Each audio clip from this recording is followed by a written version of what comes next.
Traveling to Consciousness, exploring spiritual journeys to find answers in uncertainty.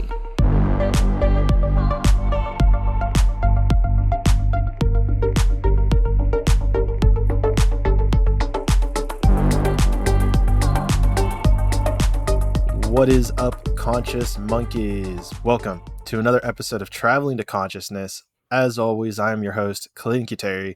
Today's guest is a cosmic conduit. She helps empower people through their astrological birth charts.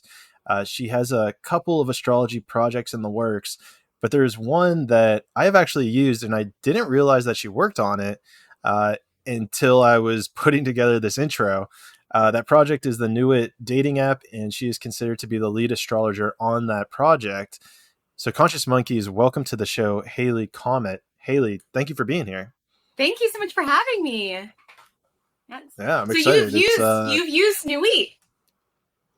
Is that how you pronounce it? Nuit? I mess it up all the time, but yeah.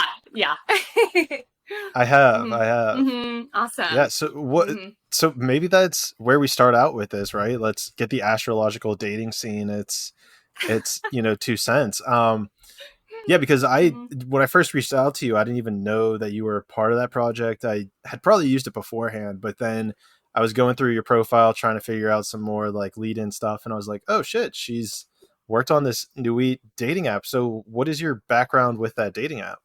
Yes, so it's actually a very magical story. Basically, I was at my 9-to-5. I believe the year was 2017 or so, and I was at my 9-to-5, and I just that feeling, I'm sure you felt it too within your past life, when you're just I know something's coming in for me, and I know I'm meant to step into this new era with my life, but I don't know what exactly it looks like. And I just got this little nudge, and I'm really not someone who shoots my shot often, like in terms of anything. I don't know what got into me, but I think just from that inner restlessness, I was like, I saw them on Twitter. I was like, what an amazing idea. I talk about this to my friends all of the time, because whenever they're dating someone, they send me the chart. I have to run the synastry. I'm like, how cool that app is doing, the work that I do which I'm happy to do for my friends. But I'm like, now we have it accessible to everyone. So I just reached out. I just DM'd them.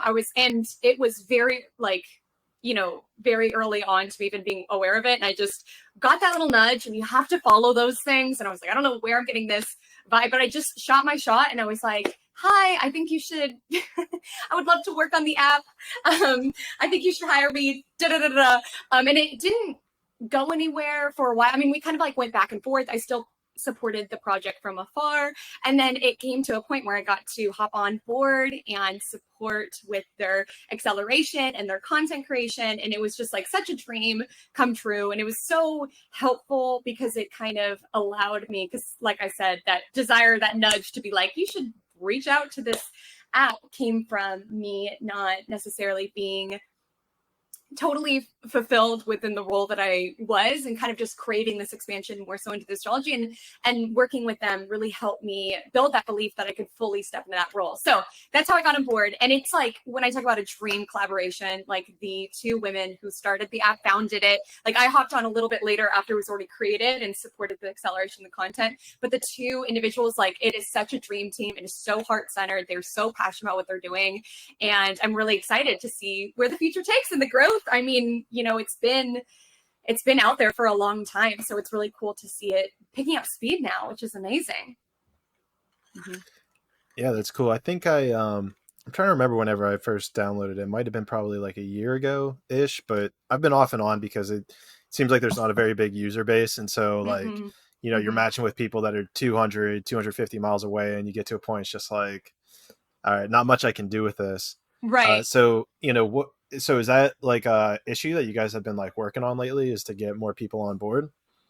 Yeah, absolutely. I think when the app was basically launched and put out there, we didn't really concentrate it towards particular cities, which is great because we do have nationwide recognition, which is great. But a lot of people have reported similar things where it's slowly catching on within their cities. And I will say within San Diego. It's been building, so it's interesting just to see when a city catches on, it really ignites there, but it's just getting that momentum building within the city of getting more and more people on there. But there are a couple of features, like the teleport feature, where you can basically, like, if you are traveling somewhere, you can kind of browse matches in that area and like see who you have great synastry with in that arena, or just kind of build, a base outside and be able to connect later. But yeah, in terms of like in person, I want to meet in the next 5 minutes. We're definitely working on that. But it's just so cool how far, I don't know, just the needle has moved when it comes to astrology, because it's like, being someone who's always been interested in it and, studying it, the vibe and the response I get now when I say like I'm an astrologer or work on astrology dating apps, like, oh, that's so cool, here's my big 3. 10 years ago, it was like, what? What? You're an astrologer? That's a job. Like, it's so cool to see it continue to build momentum. And I don't know necessarily if it'll always last, if astrology will always be as popular as it is right now, because it's really popular and it's really cool to see. But it's really cool to see more people being open to connecting in this way, particularly because it's like, let's get to the nuts and bolts of this connection. Is this going to work? What are the challenges of this connection? Things of that nature. So it really is a life hack, truly, being able to look at someone's synastry before you date them. So yeah, so I'm really excited for it. Yes. Mm-hmm. That's an interesting point too, because, I've kind of noticed along my evolution through like the dating scene and whatnot, certainly a more immature version of me was of the lines of like, how do I want to articulate this? More of just like, let's just do it. Let's just have fun. Let's just explore. And I think as you kind of start to develop, you obviously see different aspects of yourself that you would identify as being more important, or certain things within a relationship. And, it's interesting to one of those points is, I wonder, and this kind of gets interesting, right? Is like, let me see how to articulate this, because I think a huge piece of the puzzle for me right now is like making sure I'm mission aligned with the person I'm going to be with, right? It's making sure that we're like on the same path. We have the same vision of where we want to go, where we want to be. And I'm curious if there's have you seen any overlap within the astrology? Because, if someone, comes up to me and is like, look, we're a perfect astrological connection and we have all these temperaments the same and all this stuff. But then, it's like, well, we're not going the same place. Is it frequent that would fall out where it's like, okay, me being in Aries going strong, I want to commit to this podcast, create stuff, and does the question kind of make sense? Is like there that physic world mission built into the astrological chart? Yes. So in terms of like your direction, your growth, like we would look for, because synastry is weighted on different things. And synastry, just for anyone who's listening, a synastry is basically how my chart, my celestial blueprint interacts with your chart and this person's chart, and basically how certain elements of our personality are more dominant within that connection, certain parts of our being that are in alignment, and that will be mirrored within the astrology. So knowing that is so important to you, I would really look deeply at Saturn synastry that you have with other individuals, because Saturn is essentially what it is that we are building, like externally, as well as North Node, because North Node is our own growth, our own evolution. But it's like, if we weigh different things, because it's like you might have amazing Venus synastry with someone, and that would be someone that you would have a lot of fun with. There would be like a nice attraction there. But if you are someone where it's like, I really want someone that I can build with and evolve with and sees my values and my mission, I would look and weigh deeper on Saturn and North Node for you. So different people might weigh different things. Someone who really wants something really exciting and novel might deeply weigh Uranus. And it's also to say, like, when it comes to synastry, while I think there's so much value in understanding those components to the connection, sometimes you just need to, also allow certain elements of yourself to be mirrored, because sometimes I'll see, like, whether it's within my personal readings or anything of that nature, I'll see like 2 charts and I'm like, oh my gosh, this is such a seamless flow of energy. It's so easy. But for some people that they're not in a phase of life where easy works for them. Does that make sense? Like they would do better in a connection that sort of challenged them and kind of draws them to evolve. So I think it's also a matter of when people kind of come into being. But I will say, to your point, I do believe there are certain significators around, are we in alignment in these ways? Are you supporting what it is that I'm, feeling called to create and feeling, in alignment with the mission of it? Well, it's a very interesting nuance that you point out there with the idea of like being in flow. And part of my next question that I was thinking of was along the lines of what you were touching on with, like, and as you're talking about, if fun's more important or if being mission driven is more important, I guess I was seeing it as like, well, what if all of those things are important and there's kind of like this priority queue, but then you almost answered it with like being in this flow state. Why would it be that somebody might not, and I have my own beliefs to the answer to this question, but in your opinion, why would it be that somebody wouldn't just want to be with someone who would put you in that flow state with regards to being in a relationship? If, if on piece of paper, right, the astrological connections on every single planet, every single star system is lined up, why would it be that people wouldn't fall into that relationship? So I think I am such a believer in flow and there just kind of being a natural order to things. I've just noticed sometimes this kind of gets into, I don't want to, sometimes the mechanics of astrology can overwhelm people, but essentially there is a harmonious flow of energy in astrology. It's called a trine aspect, if you've ever heard that terminology. And it basically brings the energy of flow. It's basically two planets 120 degrees away from one another. It'll happen in similar elements, and it brings this ease. And we like to see that within synastry. We like to see that element of flow. What I have noticed though, and this goes for if you notice within your birth chart, you have what's called a grand trine, which is basically three planets trining one another. While it's an easy energy, it's a flow, it's natural gifts and abilities that you have. And if you have it in synastry, it's a natural kind of just being able to flow and come together. I always say this to my clients. I'm like, you need to still activate that energy. Like with trines, it can kind of bring this energy around resting on our laurels or taking that component of our connection sort of for granted or anything of that nature. Like when we really look at what drives people towards action and initiation and shifts and evolution, things of that nature, it's actually some of the harsh aspects. Now, I'm not saying that love and connection should be hard, but I do think when we have like some harsh aspects to one another, it's sort of pushes us in emotion to continually want to be the best version of ourselves within that partnership as well as within our own lives. I've just talked to a lot of people, like especially kind of like older couples who've been together for years and years and years. And like the trine definitely brings this energy of flow and this energy of ease.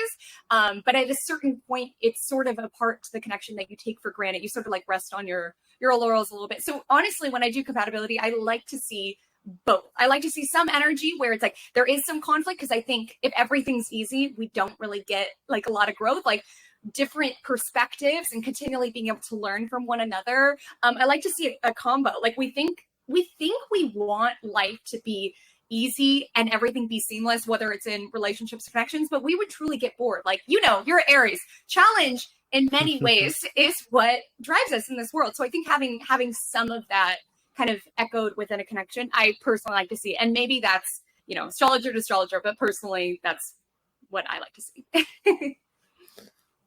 It makes a lot of sense, because I can certainly, well, in my life, but what I've even heard from, I'm kind of having like three different thoughts of things I want to bring up here, but, having that resistance, right, of some challenge that you're facing. Like I even faced a challenge earlier today with regards to the podcast and bringing on a specific guest, and it's a whole long story, but the point is that like without that challenge, you're not able to kind of like unlock the next level. And there's a whole like gating system that I've kind of figured out in my life where like we have these gates, and in order to get to the next level of our life, we have to like figure out the key in order to unlock this gate that'll open up the next flow for the next couple of days. And then you hit another gate.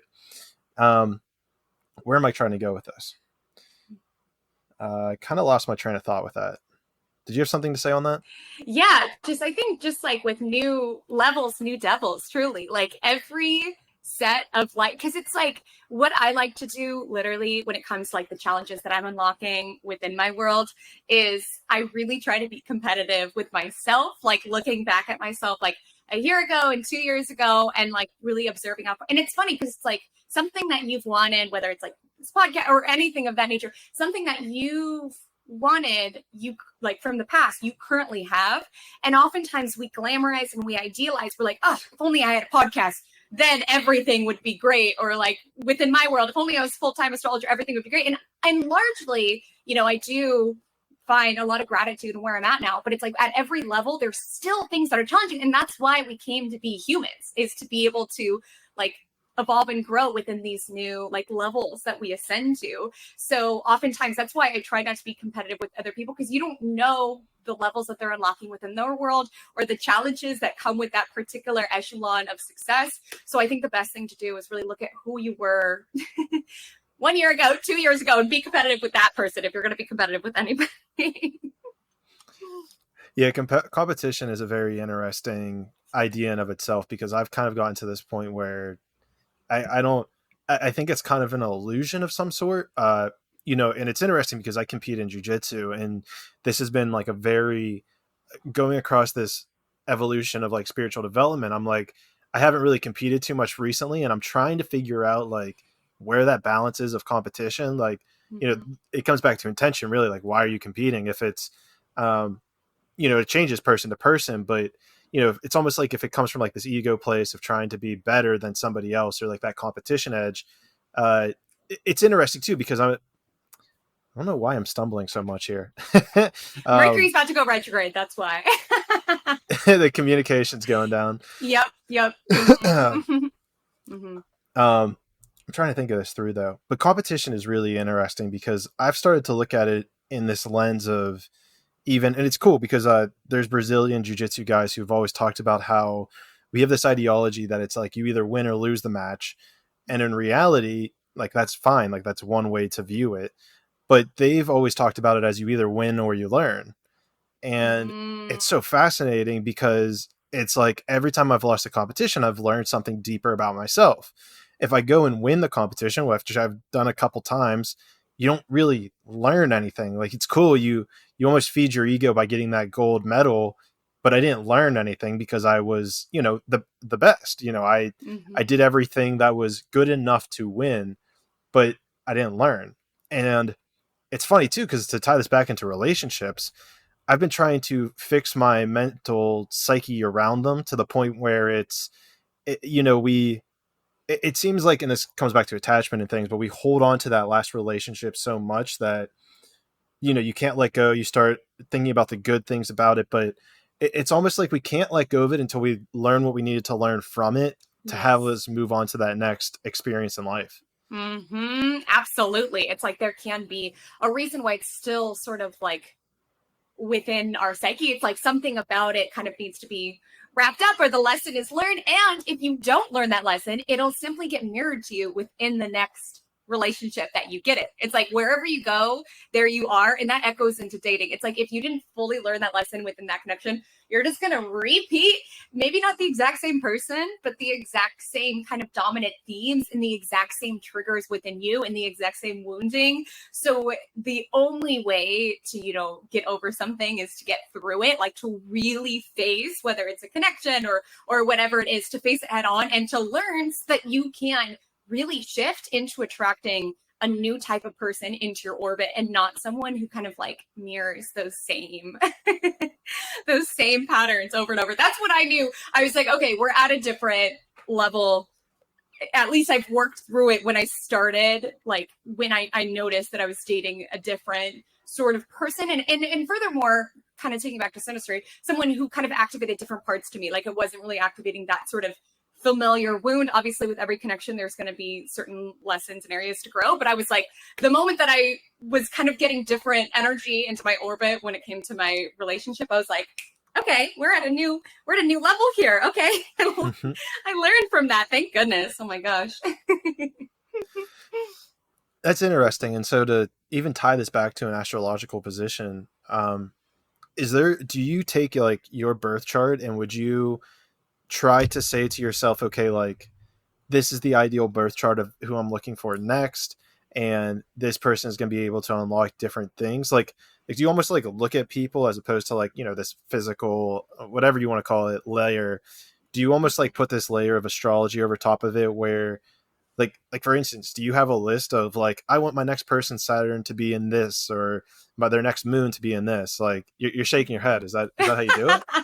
I mean, I'm okay. So a couple years ago, I was kind of mechanical like that in terms of I want this, I want that, I want these particular positions. So much so that when I met my boyfriend, I literally like didn't even did, wouldn't even allow the connection to advance. I basically was like, can I see your ID? Because I wanted to see his birthday. I was like, let's just settle this early. Let me see if I, and I'm talking like, this was like the third thing that I'd said to him was like, can I see your ID? And I think part of that, I was sort of in a time of my life when I was almost very sort of just like mechanical. Like I wasn't really in my feminine energy. So I was sort of approaching it through this like, do you compartmentalize? Do you fit into this box? What it is that I'm looking for? And what's funny is that he did not. He was literally, so when I looked up his chart, I was like, it was the sign, the only sign that I had not dated. And it was a sign that I was like, I will never date that sign. I'm talking sun sign, and I'm not like generalizing, but for some reason in my mind, I was like, well, I can't date that sign. No way. But you know, and I walked away. I handed him back his ID and I walked away and I was sorry, nice chatting, bye-bye. Because I was kind of looking for this mechanic. But what's interesting is like that was 4 years ago, like we're still together. And it's been such an amazing like teacher, and it's been so amazing. And I think that's because I didn't exactly get what I was looking for, but I got something so much better, if that makes sense. It unlocked, like I was going into it in a very like linear mental mind around, do you fit into this box?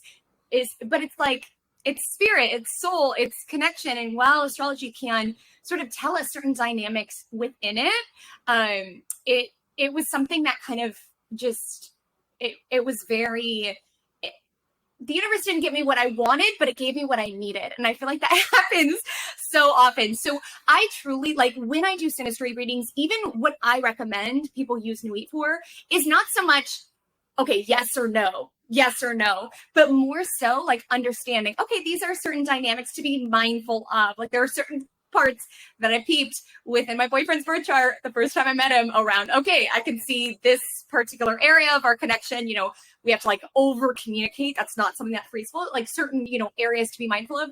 And having that awareness helps me be mindful of that. But again, it's like, we can want something that's perfect. And there are certain, you know, signs, placements that I like more than others.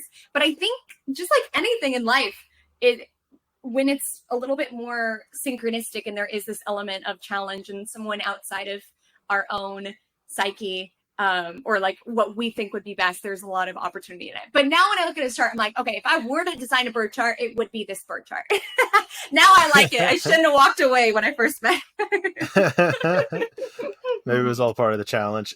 Yes. Because I think it was, and you know, synastry goes so much deeper than just sun signs. So even I really just judge the sun sign, which is something that I never do. So it's so strange. Like, it was my own sun sign is why I was so against it. I was like, oh, sun.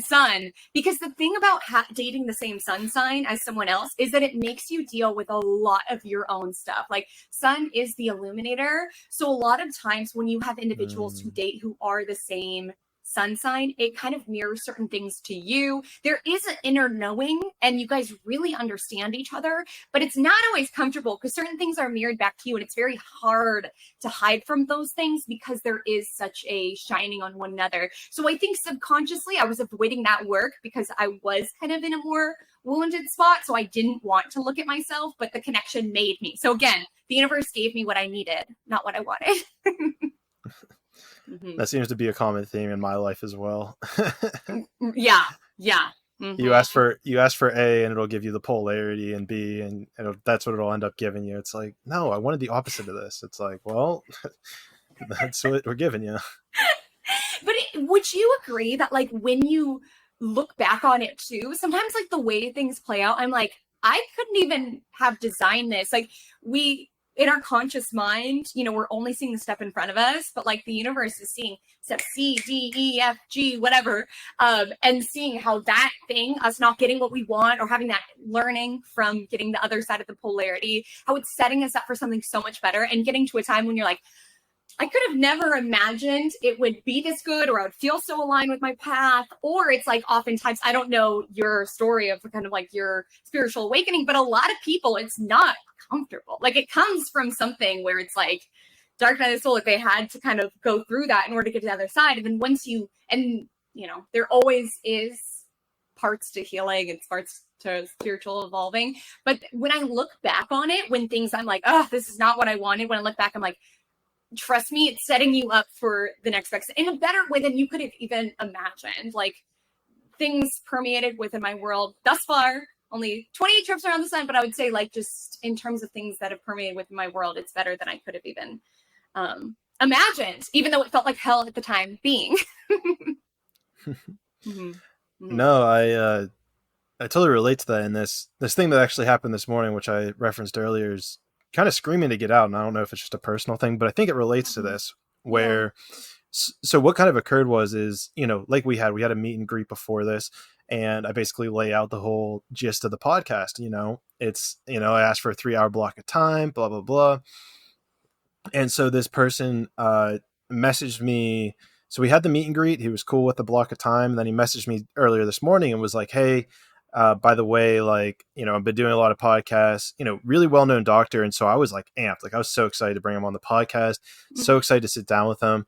And he emailed me and was like, you know, I've only been doing like hour-long podcasts. So like, that's all I'm going to be able to do for whenever we do it. And, you know, I asked him why. And it's interesting because I started feeling this tension within me. It's like, it becomes this combative thing of like, okay, do I sacrifice, you know, this a model of the 3-hour time frame to get this well-known doctor onto the podcast? And it was something I really wrestled with. And this is kind of interesting because something I'm trying to step into more is listening to my sacral region. We can get into that because we actually it gets into human design, which we can talk about later if you know about that. Okay, cool. And so it was interesting because I was like, it was hitting this point of like, you know, I know I'm going to be sacrificing things for it if I were to just say yes, but it comes back to almost understanding who you are and setting that boundary of like, you know, no, I need to honor the audience. I need to honor that time frame of like, this is what people want. And I've tried doing interviews that are like an hour and a half and it just never feels right. So I don't know why I brought that up, but it felt like something I needed to get out there. Yeah. And you have to follow those cues. And one thing that kind of that illuminated to me, like, firstly, I'm glad that you kind of held that boundary, knowing that that is something that's important for your audience and the content.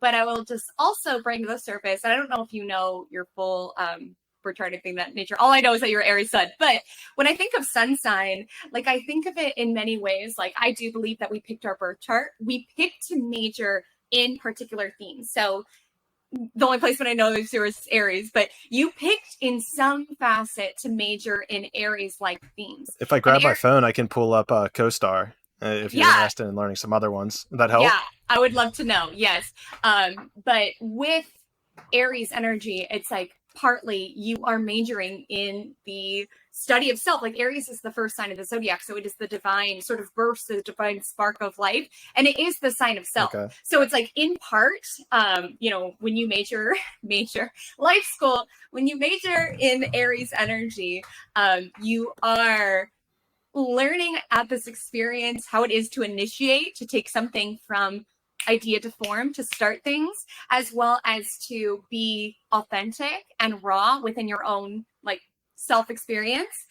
And I just find that story that you shared around like you maintaining that boundary, it's like Aries energy isn't necessarily meant to necessarily accommodate, and not saying if you're Aries placement out there, it means that you get to be an asshole and mow everyone down. Not that, but it's saying you are meant to take up space. You're meant to allow your own like life force and your own creation without sort of, you know, necessarily bending at everything. So I just want to applaud you for holding that boundary. If you know that's how you work. And it's also like, just when it comes to content, Just like as someone who's, created content, when you make it in a certain way, it's sort of hard to divvy and change, and if it would affect the flow of the interview. So good job for holding that boundary. I know it wasn't easy. I appreciate it.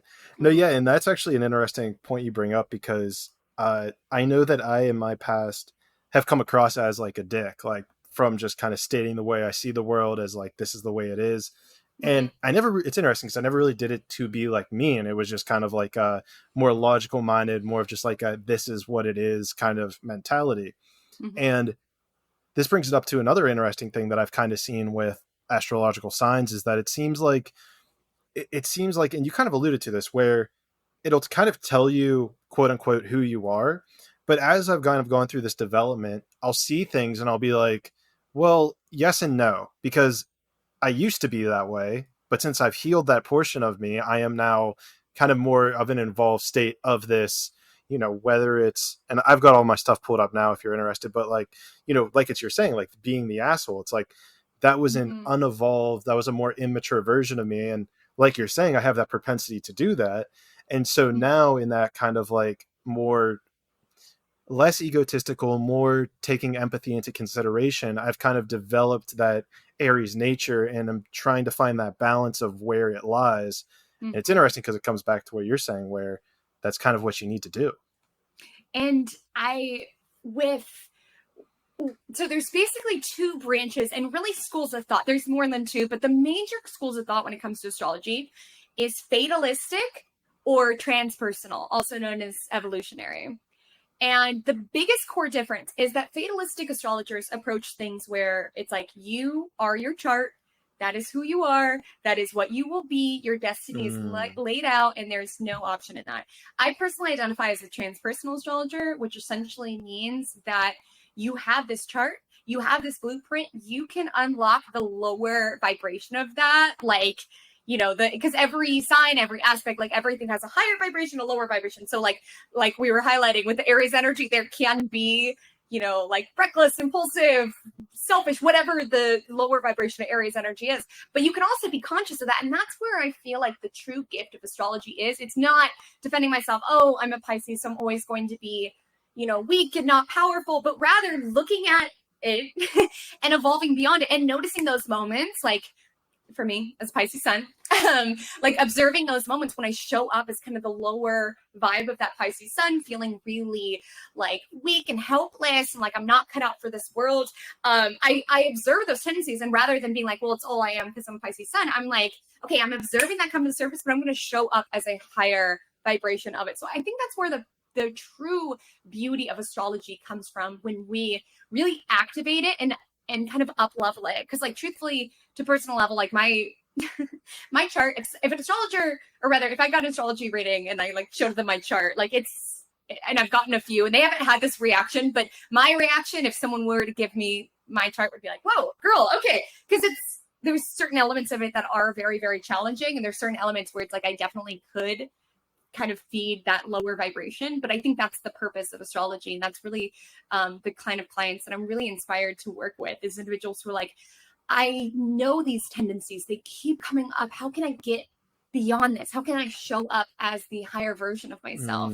So that's the school of thought, and I'm not making the fatalistic branch of astrology wrong at all. I just believe that we do have free will and the ability to really like carry out the highest potential and magic of our birth chart, is my personal opinion on it.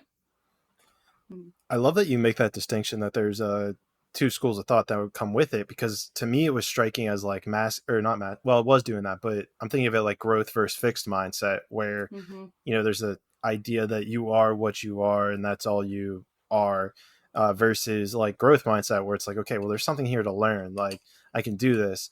And it kind of gets interesting because it does get into the masculine and feminine version of it, where you're talking about how, okay, well, this is what I am, and so I can't do anything about to change it.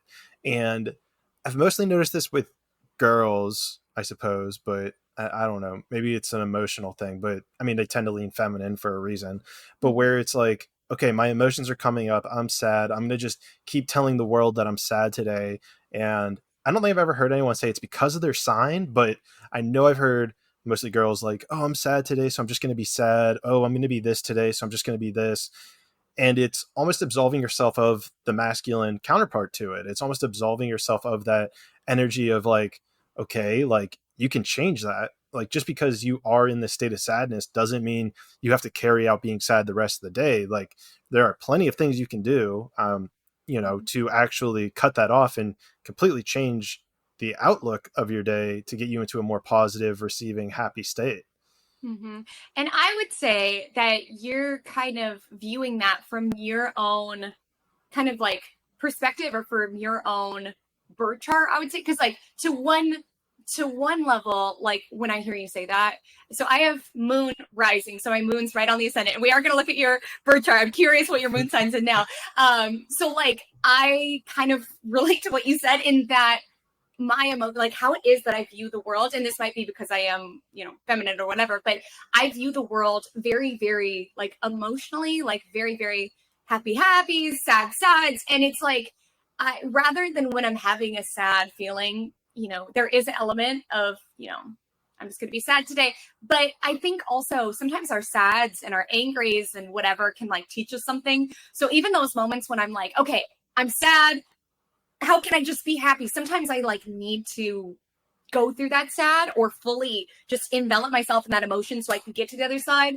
But to that point, and to your point, truly, there does get to be a point where it's like, okay, I've learned what I need to learn from the sad. It's not doing any good, so I'm going to, go outside, go for a walk, things of that nature. But I think the reason there is fundamental, disagreement and conflict also is just like we view things how we are, not how they are. And it's like everybody has a different perspective. Like for one person, what might make them feel better is, a bubble bath and like a pedicure. Or the next person, it's like they just need to escape into a book. Like we all have different methods of how it is that we sort of get ourselves through those dark moments. And we also have people, like you, where you kind of view very logically around, I'm sad, this isn't really working for me, let me take steps in order to not get sad. I more so just see them as teachers. I like invite them. This is a poem. This is an original thought, but I invite like my emotions for a cup of tea. I'm like, okay, why are you here? What are you here to teach me? But again, my chart is very much sad girl. So it definitely goes between the extremes of it, but I try not to stay within it if it's not serving me any longer. If it's like, okay, the sad is here. It drank all the tea. It's time for you to go. I need to move on with my life. I think that's kind of more to the effect of what I was trying to articulate, right? Is the idea of like the identification, as I feel like where it gets a little bit, let's say, poisonous. Yeah. It's like I'm all on board with you. Like there's times where I felt grief, there's times where I felt hardship. I mean, even my story earlier, I didn't want to say what I had to say. I felt maybe grief. I don't know if grief is the right word, maybe apathy, but I felt like lower because I had to break news that I didn't want to break. And I'm all about that. But what I was trying to get at was, as opposed to identifying with that as like, all right, well, this happened, so I'm going to identify with the rest of the day. It's more working through that emotion as opposed to projecting it to the outside world, as opposed to identifying with it, all the people around you. Yeah. Okay. That totally makes sense. I get that. Yeah. Cause it's like also with the aspect that I talked about that I have like with moon conjunct ascendant, like I've definitely been that of projecting it to the outside world and just like sitting within it and just being like, everything's cursed. There's just nothing good in this world, I swear. And now I'm just conscious of it around the gifts that it sort of gives me in certain ways and sort of, sitting with it, allowing it fully, and then saying goodbye when it's time for it to go. Yeah. So go ahead. Oh, pardon. I was just going to ask if your moon sign is open on your co-star. Yeah. What's your moon in? I'm just curious since we're talking about the feels and emotions. For sure. Ask away. It looks like it would be first house Libra. Does that make sense? Okay, I was going to say, so, okay, this is for anyone who has air moon, just like you. Firstly, I think it's fascinating. You're born during a full moon. So we'll talk about that because I was too. There's my full moon behind me. Firstly, you're born during a full moon. Fascinating. But secondly, to the emotional point of our conversation, if you have air sign moon, so that is my Gemini moons, my Libra moons, and my Aquarian moons, air is the element in astrology that has to do with logic, has to do with rationale, has to do with communication, which is probably in part why you do what you do, because naturally Libra moons do have this desire, especially when it comes to their emotional landscape, to kind of like weigh things out. Libra, you may or may not know, it's represented by the scale. So it's essentially, it's very logical, it weighs things out. Does this make sense? And it also tunes into the other, which, so the reason I was like, oh my gosh, is just because I was like, I wonder if he's an air sign moon, because there does feel to be something very kind of like logical and measured and sort of like processed about it. And to my other point about the full moon part is it's fascinating because you have your sun sign. And is this all new information, or is this something that you were already conscious of within your chart? What do you mean by that? Just knowing that you're a Libra moon and okay. I mean, I've been on CoStar, I have all this information, but like, I've not gone through like, what does this planet mean? What does it mean in this sign? Like, I'm not at that level of it. So it's all new information to me. Got it. Okay. Just wanted to check in because when I started talking, sometimes go a mile a minute. So it just helps to know where, everyone's at with their project. But what I just want to highlight. Assume we know nothing. Yes. So when you have your sun sign and your moon sign in opposite signs, because Aries and Libra are opposites in astrology. And your job here, your assignment is essentially to balance those opposites. Because Aries, as I highlighted earlier, is the sign of self. It's a sign of initiation. It's a sign of like impulses and instincts and taking action, right? And then Libra is the sign of other. So other people, connections, partnerships, kind of a more balanced, measured approach. And when you do have your sun sign and your moon sign in oppositions, sometimes it can be, firstly, they typically create very full, very varied lives. Like you literally came into existence during a full moon, you're creating a full life. So it's kind of interesting talking to people who are older, who have full moons, because it's like they always have most like rich, interesting stories to tell, because there is something within them that is sort of unsettled. They crave really big experiences and varied experiences at that. But the challenging part about it, especially interpersonally, is that you are balancing this tension of opposites. And when it comes to opposites, it's almost like you have to go one way and then the other until you find that inner place. And it's always looking for balance between the two. So for you, and I think this podcast is a beautiful expression of this, for you, it's always this balance around self, what it is that you are initiating and feel called to drive into, and balancing that with other people, other people as mirrors and reflection, and just partnership and connection. Also, just to a Libra moon point, is something that is very important. But with the Aries sun, you're here to learn about self. So it's learning how to be divinely and authentically yourself, and to have the freedom to be able to initiate new challenges while still being able to maintain connections, or at least being able to learn from other people. So anyways, just fascinating to see that full moon balance. And it definitely describes the more logical approach when it comes to emotions and things of that nature. I'm smiling over here because you nailed a lot of you hit the nail on the head with a lot of the things you just said there. I certainly have a lot of fascinating stories. And what was the other thing you said? Oh, this balancing act. Like, first 26-ish years of my life was very masculine approach, logical minded, and then the last like year and a half-ish was more trying to fall into that feminine of like, okay, just like don't worry about anything, just figure it out. And now I'm kind of transitioning back. The last like month or two, I've been transitioning back into a more masculine, like, okay, but we got to do stuff, like get this done, do this. It's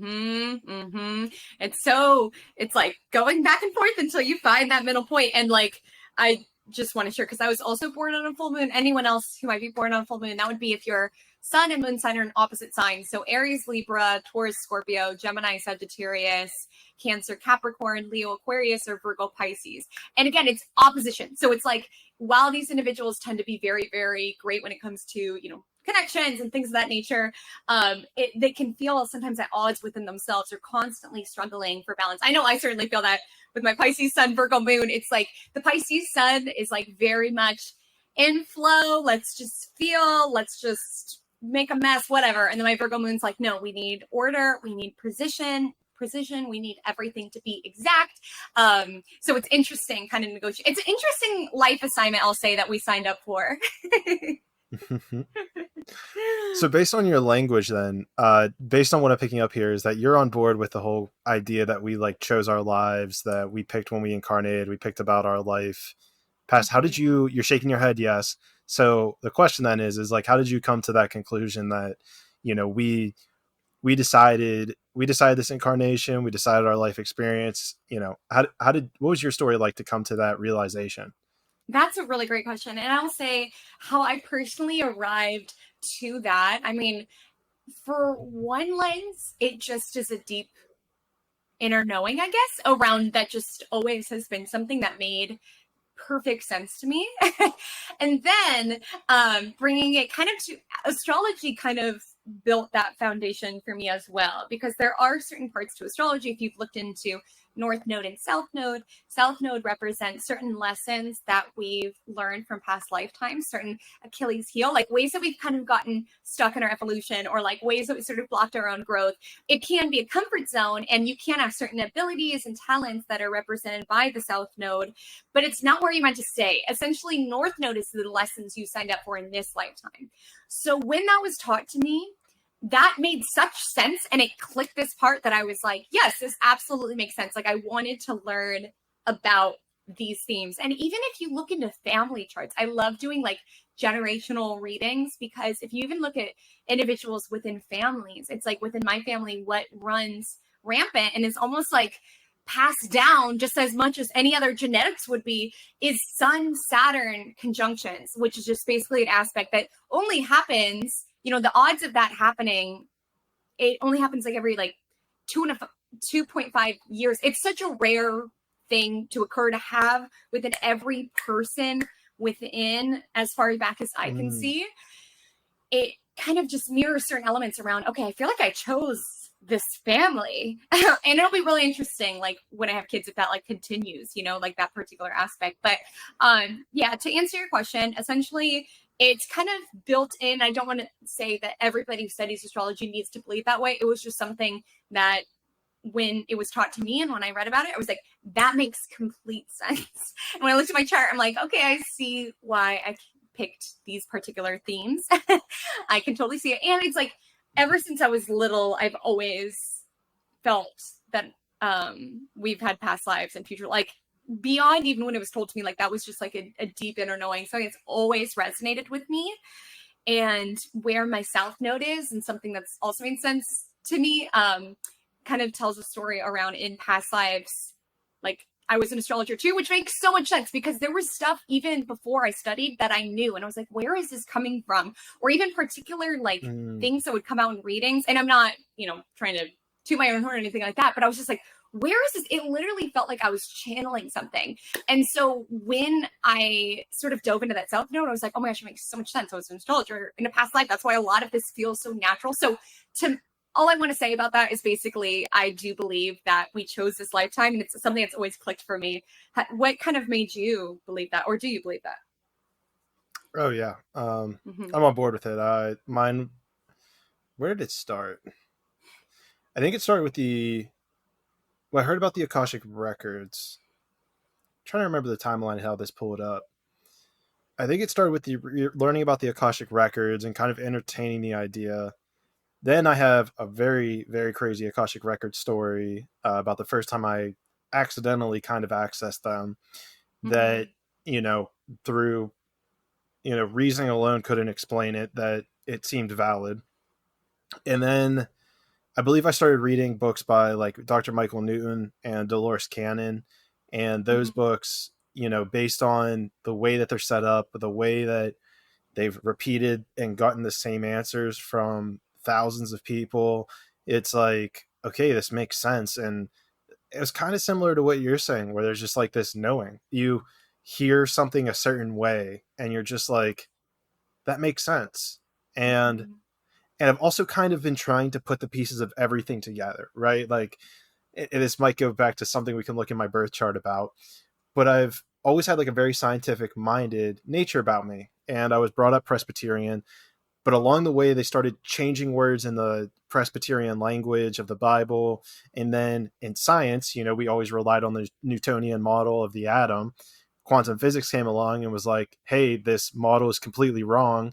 So I found myself at this injunction with religion and science where, okay, we're constantly changing these things. Like, I mean, you can even, from a planetary perspective, you can take science back to when we said that the Earth was the center of the universe. And Mm-hmm. it's like, oh, wait, no, we revolve around the sun. It's like, Yeah. so science and religion have always been changing. And Mm-hmm. I think that deep questioning kind of is what, in a sense, started leading me to these like new ways of exploration of, okay, where, like, it's not that I need something, but I was driven to find something that was able to almost explain everything. Mm-hmm. And, it led me to spirituality. It led me to the idea of reincarnation, led me to the idea of we choose our existence. And it's so funny too, because it was validated. I remember growing up whenever I was like in middle school or high school, and I was like, I would pick white male, 10 times out of 10. Like if I had a choice, I'd pick white male every single time. And I sat down with a Akashic record reader. This was only recently, and I was like, do I have any like past lives? And there's traumatic shit that happened in a couple lives with regards to women, and I'm sure there's reasons that I've avoided being a woman. But she even pointed out that was like, yeah, majority of your past lives, pretty much all of them were male, and maybe one was female, but it was really short. And I Wow. was like, yeah, and I was like, okay, like that's validation for me that like this knowing that I've had since I was in middle school that was like, oh, like you say it off the cuff. I kind of always said it as a joke, Mm-hmm. mostly because of the way quote unquote white males are portrayed through media and the whole social dynamics around it. And so I kind of always said it as a joke, but it just resonated with me. And so to hear that, I was like, okay, like notch this as another check mark for the idea of reincarnation and me picking this existence. Mm-hmm. And I think there's like certain theories or, like ideas about the afterlife or what it is. Are we coming, like a lot of them, like I was also brought up very like in a religious household or within a religious ideology. And while I would learn about this stuff, it never really ignited this deep feeling within me. And if anyone's religious, I'm not making you wrong at all, but it was just like, to me personally, it didn't really grant me the sense of connection and a bigger picture feeling of truly alignment. And even, I don't know why, but it makes me feel very safe or very just aligned to something bigger. I don't know. It gave me a feeling that I hadn't yet found before. And that was what I essentially, I guess, needed and was looking for. It's just that deep resonance, like something around like, that just makes sense to me. It just feels right. And even like how I've kind of played with different modalities around what happens when we die or anything like that is I'm like, even if I'm totally wrong and there's not past lives and there's not future life and whatever, the amount of, I guess, peace or connection or alignment or wisdom or insights that it's given me, even within this life, I'm like, that's value enough within itself. Like the resonance that it's given me has been enough. So I'm like, it doesn't feel like it's affecting my world in any way. So it just feels right. And I think when we carve our own path, it's important to, familiarize ourselves, whether it's with spiritual theories or whatever else, but pay attention to what really ignites something within you, because there can be something deeper for you to flesh out or something that it can sort of like mirror back to you that can make more sense of your experience here. And there's a point in there that I really, really want to drive home. And I think this is an important point. Again, I assume people listening to this podcast are probably going to agree with this already, but that point of like what resonates with you, what makes you feel lighter, what takes pressure off of you, what helps you like understand. So like, even if you take everything we've already said and just been like, okay, whatever, that's bullshit. You have your own rational reasons that you want to disclude it. You got to come. I think that it's so powerful to come back to how does the idea make you feel, right? If you hold on to the idea that nothing happens after we die and everything goes black, let's say, for lack of a better phrase, it's Yeah. like, that makes me feel like shit. Like that honestly makes me feel bad. That makes me feel like there's no point to existence. There's nothing to do here. Why am I doing anything? But yet if it's this idea that I'm here to learn a lesson, I picked this life, I'm going to transcend and live another life, it helps me feel lighter. It helps me transcend Mm-hmm. the ego that I have had my entire life. It helps me to feel lighter. It helps me do good for other people because I understand that I can be helping them along their journey. And so Mhm. I feel like that is such a huge piece of the puzzle. Is it's like, screw everything else. You can rationalize everything else, but how does it make you feel? How does it make you feel that Absolutely. you chose this life, that there's a lesson to learn, as opposed to, okay, well, nothing happens after you die. It just all goes black. It's like, which Yes. one feels better? Exactly. And there's this book, I absolutely love it. It's by Gil Edwards, and she was basically talking about when you think about life and the afterlife and the topics that we're talking about, basically there's 3 ways that it really could work out. If you boil down all the different theories, all the different religious beliefs, there's basically 3 options of what life is. The first one, life is a random occurrence, right? We are just random atoms and it just all happened and it's all random. It means nothing. We are nothing. That's the first one. So life is random. The second one is life is a trial. We have this experience to prove that we are good enough to some sort of God or some other higher power. This life is basically a test around we need to be good enough or be pure enough. And the third one is that life is a gift, that it was like, it's an opportunity for us to learn particular lessons and grow and evolve and furthermore enjoy our time here. And within the book, she kind of goes down each of those elements and is like, if life is random, as you highlighted, it could trigger certain feelings around being like, oh my gosh, is this all that there is? It can just bring this feeling of, despair. The second one, life is a trial, just makes your entire life feel like that moment before you have like a pop quiz in school, just like, oh my gosh, I got to be good enough. I got to prove myself, right? And the third one allows for this feeling around, a gift of being able to grow and evolve, which, yes, gives certain rewards within the present, even beyond, in future lifetimes. So paying attention to what things make you feel. And I think that's important because there's a lot of different modalities, particularly spiritually. There's lots of different thoughts on the afterlife. Like, as you even highlighted, like there's human design, there's astrology, there's so much stuff out there and so many ways to connect to your spirit. And it's so important to be discerning around what feels good to you, like what makes sense, what just deeply aligns. That's why it's like, I don't need everybody to believe in astrology. Like, I'm not someone who's out there like, let me prove it to you how this is right. I'm like, it's such a method and it's an art of interpretation that has yielded so many positive results in my life and in my clients' life and things of that nature. I'm not going to waste my energy trying to convince other people to come to the site. I'm like, the right people are drawn to this because it resonates. And I don't mean right in terms of that they're better than the people, but it's like there's something about it that makes sense to them. There's something about it within it. So it's not that every modality is right for every person. So paying attention to like what resonates, what language or what framework provides some sort of sense or solace within your world. Yeah, I mean it's really quite fascinating because like at the end of the day that's what's important. And with regards to that randomness, right, like there wouldn't be, well, let's not even talk about it because I feel like you're you're not going to make any progress with that. Something that you do keep talking about though is like north node and south node. And I was looking through my chart and I don't see that anywhere on my chart. So how does that play into this? Where do you find that? Is that something that's independent? Are you looking at CoStar? Okay, I am. because CoStar is really not it. Oh no. It's really not great. No. Yeah, I would recommend Nui, or you can, if you just want to go online, astro.com is a great tool to learn more about it. Yeah, yes, because North Node is huge. I mean, North Node is huge, and particularly knowing that you do have the belief systems that you do there, because it's like South Node is where it is that you've been before, so it can represent certain gifts, Achilles heel, whereas like North Node, we'll see yours in a second, but when I look at my North Node, it makes me so deeply uncomfortable. I'm like, why the hell did I sign up for this? Because it's not what comes easy. If we came for an easy life, we would still be like in the South Node. It's like where our growth is and what we are trying to strengthen. But typically it's an area and an arena of life that doesn't necessarily come as naturally to us because it's what we essentially majored in this lifetime in terms of our growth. Yeah, so that's a really important part.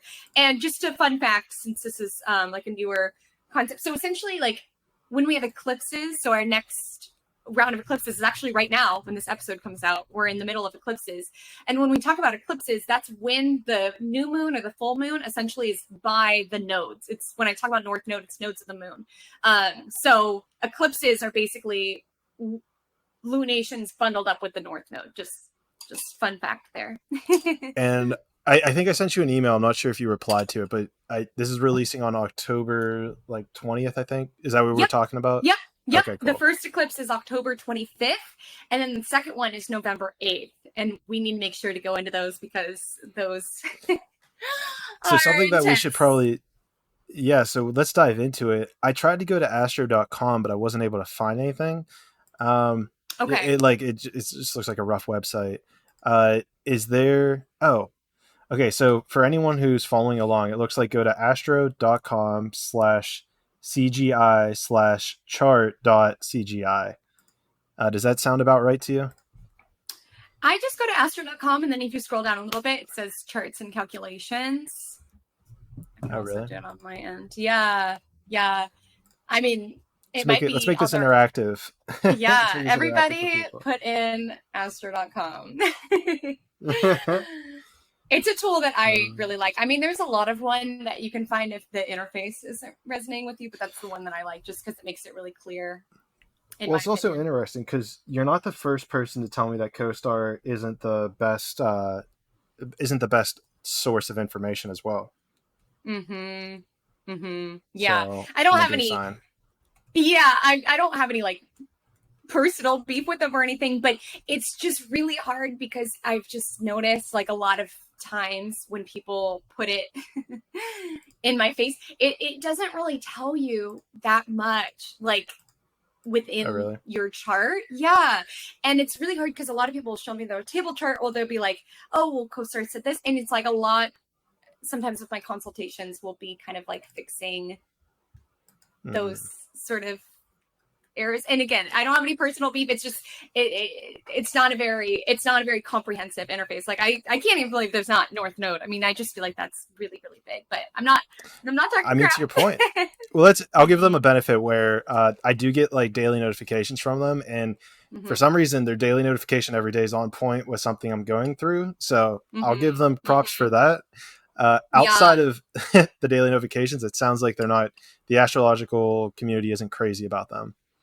But and I think the bigger point of why people initially were kind of not on board is because most of it is AI generated. I believe now they've hired astrologers, but the astrologer community was a little excluded because astrologers weren't really enveloped in the creation of it. Is what I aware of. And a lot of AI was utilized, which again, there's nothing wrong with that, but I think that was initially what was kind of, and my own, why I'm basically I'm not my favorite, is just because it doesn't really tell you that much. So when someone's showing me their CoStar chart and they're tell me stuff, I'm this I can't really get that much. It's laid out so weird. So again, not personal beef, but just something to keep in mind. But so I have my chart. Were you able to find it? Okay. Up. So look for the little, it looks like a little horseshoe on the left-hand side. You'll see something that says True Node.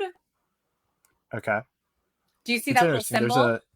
There's two things I see here. One's True Node and one's Churian. Churian? Chiron. Yeah. Yep. Almost had it. So those are two that I don't see. Yeah. I haven't seen that before. Well, so is True Node North Node or South Node? True Node is North Node. Yeah. Okay. So what are the three letters by it when it says True Node? SEO, which I'm assuming is Scorpio. Yep. Oh my goodness. Yes. Okay. So I can chat deeper on that. And then if you find the little horseshoe symbol, can you let me know which house it's in? So the numbers are in the inner ring. The numbers are in the inner ring. Okay. So it's a horseshoe, which is upside down, right? Yes. It's on the left side of the screen. Does it make sense that it would span between 1 and 12? Does that make sense at all? Is it okay when you look at the inner ring at the little numbers? See the pieces of pizza, how there's a number inside every little piece of pizza within the circle chart? Finding which pizza that horseshoe is in. It's in between 1 and 12, like it's right on that line. Is that what you're saying? Well, the horseshoe itself is in the 12 section. It's more in the 12 Oh, section, but or wait, or so wow. well. So hold on, let me articulate this a little bit better. There's like a giant ring, just also for the people at home. There's a giant ring on the outside, which has, it looks like all the astrological symbols in different colors. And then there's lines in the middle that at each point have astrological symbols. So are we talking about the giant circle on the outside that has the symbols in them? No, the colored symbols, no, those are signs. So look at the inner ring, like Okay. the little black symbols. All of those little symbols represent where a different planet was. And then you'll just look for the Okay. Okay. upside So down then it's in horseshoe. four. Oh, it's It's in in four. four then. Okay. Okay. So it's like at the bottom of the chart, right? The circle chart, it's like towards the bottom. Yeah. Perfect. Okay. So essentially you have South Node. So I'm also a South Node Taurus. So like I said, with North Node, it's not always what makes us very comfortable. I don't know if you're familiar with Scorpio, but it's not always the most pleasant energy. So I'll chat you through it. But again, it's like what you wanted to learn. So with South Node Taurus, this would represent, and especially with yours in the 10th house, it would suggest that there was past lives around Taurus themes, which Taurus is about stability, security, and accumulation. And 10th house is about career and public persona. So it feels to be with the combination within there that a lot of your past lives were concerned around prestige and like building a life that looked good on the outside rather than one that felt good on the inside. Like if you, it's not listed on the chart, but essentially South Node's always opposite the North Node. So it's like you've had past lives where that was the focus. How much stuff can I accumulate? How much, you know, like how much success can I reach in terms of what other people see? Because when you just look at the circle chart, what's at the top of it? So if you see those letters that say MC, that was the Hmm. highest portion of the sky at the moment that you were born. So that represents what it is that we are here to essentially like rise up to and be known for within like a public domain. And with your South Node Taurus, it's not to say that you're not meant to have a career or be known or be successful, but it's saying in past lives you kind of got stuck. So I don't know if there was like an ego blocker around building what other people wanted and not necessarily prioritizing yourself. And always what it feels like to me is always taking the safe option. So I just want to also applaud you, just like knowing a little bit about what you've shared with me, because a big theme with South Node Taurus is around breaking the rut, around always choosing comfort and always choosing like security and stability, like the safe option, right? And with your North Node Scorpio, if you're familiar with Scorpio, Scorpio is about essentially risk in many ways. It's the energy about being able to let go of something, because Taurus is about accumulation. Scorpio is about destruction. So with North Node Okay. Scorpio, and many times it is signing up for a lifetime around ending things or being able to release things when they no longer essentially serve, which again, Scorpio's the energy of the Phoenix. So it's like they typically are signing up for a lifetime that has a lot of reinventions. It has a lot of like rebuilding themselves. And the fundamental question just with, and Scorpio also has to do, so Taurus is substance, it's matter, Scorpio is spirit, because it's also like in destruction, finding what truly matters to one's soul. So there is a life journey around letting go around whether it was like other people's expectations or what was the safe route or what was the stable route in order to pursue something that, because fourth house is the base of the chart. It's emotional state, it's home, it's family, it's beyond that. But it really asks the question around what is it that means something to me within the bigger scheme, and making decisions that may not make sense to other people but feel good for you, as well as being able and being willing to sort of burn down certain bridges of what's no longer serving, or being able to like kind of reinvent yourself. So it's an interesting journey. I also have North Node Scorpio, and it's like there's also a journey because with South Node Taurus, and we should appreciate our South Node. Like it's given you gifts around, and it's given anyone in South Node Taurus else gifts around. They typically have a really strong work ethic. They typically are individuals who are very kind of like stubborn when it comes to what it is that they are building, and they do tend to be individuals who do work very hard.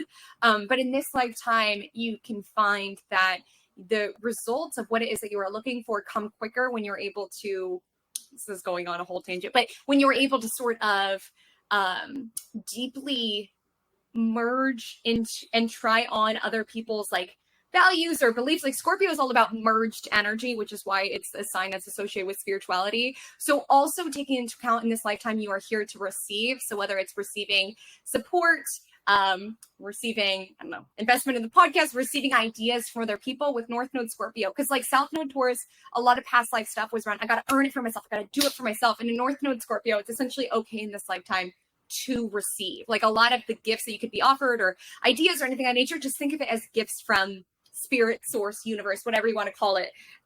There's this really lovely book. It's called Astrology of the Soul by James Miller. Really recommend it for anyone who loves North Node stuff. But there's this line that always sticks with me. And it's like, if you have South Node Taurus, you've worked so hard in past lifetimes that like in this lifetime, you come here and you're like a little bit tired and you do things your way, the hard way. And so much so that you can sort of like be closed off and just kind of muscle through it. But in this lifetime, there will literally be sent people who will tell you like the easier way to do something or like give you an idea of something powerful. And like part of it is around being open to receive from other people because there's an easier way to do things.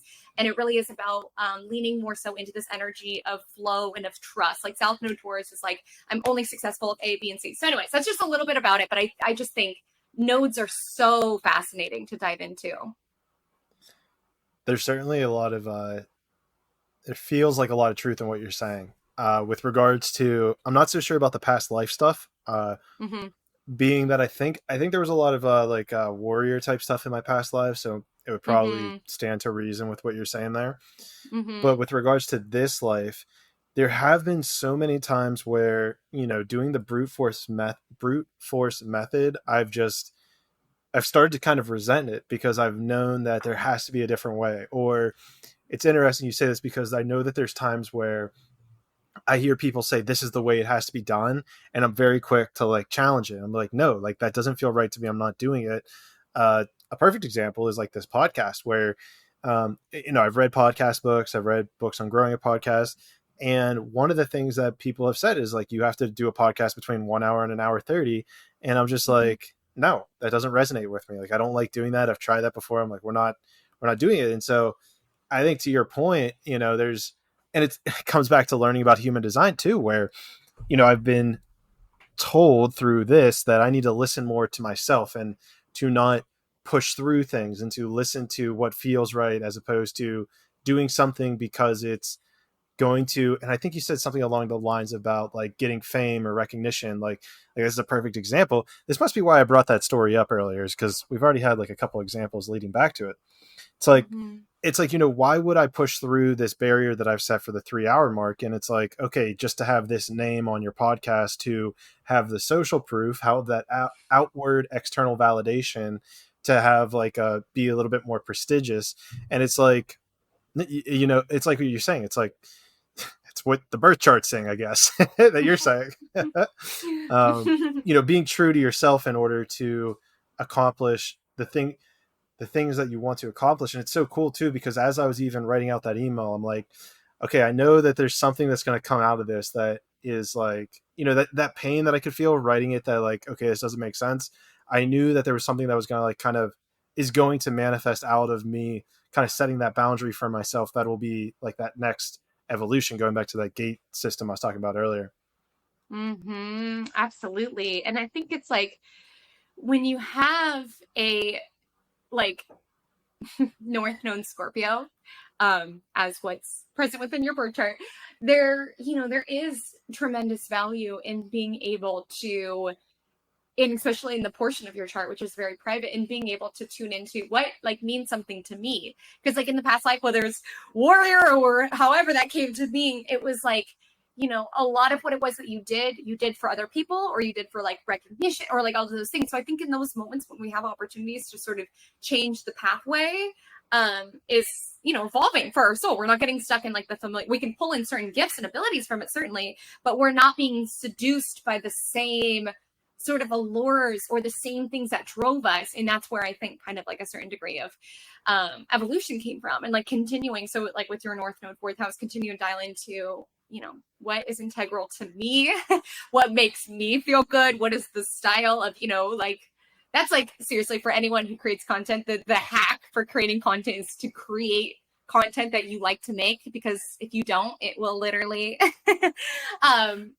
you literally can't do it. Like, you have to do it so often and stay so consistent that if you don't enjoy the process, it just takes you off. So I think it was like a life school test your experience this morning around really dialing into that and really sharpening into what it is that you are like creating and what it kind of like means towards you to a baseline. Like for me, I feel like mine's kind of near yours, but like a little bit to the side. Mine's in the third house, and that's largely about communication and being able to take complex things and turn them into something that is tangible or accessible or like makes sense, like being able to transmute essentially like wisdom into something that makes sense, if that makes sense.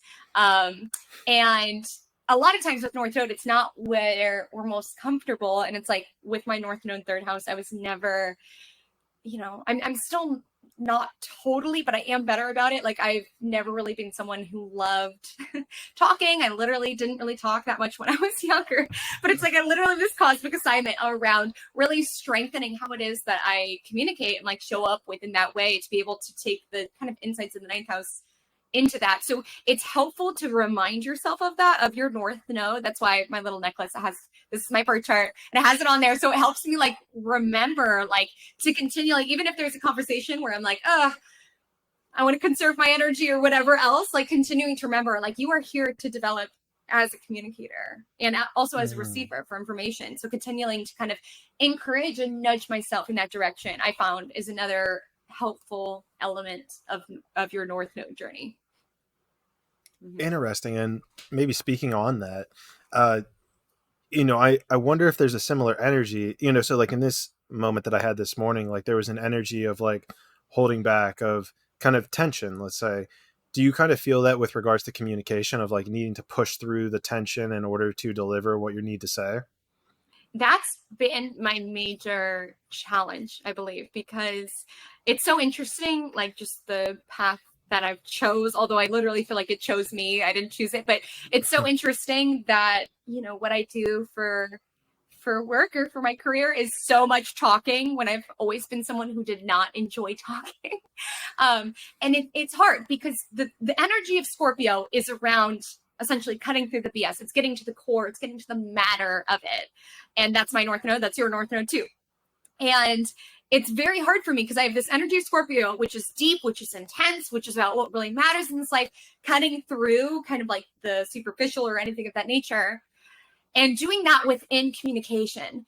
And that's what's been so challenging, because when I do readings, there's a tendency and a part of me, particularly early in my career, where I'm like, let me just focus on the good stuff, with the transits, let me focus on the good stuff. But I've found the more that I sort of sharpen around being able to hold my space, even if it's not necessarily a lovely transit that I like to talk about, it's like I would be doing myself as a disservice if I didn't, warn them is an intense word, but didn't prepare them for the Saturn transit or tell them about Mercury square Pluto and how that might manifest within their world. Like, I've really had to push through that tension around like knowing it's going to be uncomfortable, because it's not comfortable to tell people something that is more intense or more deep or whatever it is, but it needs to be said, essentially.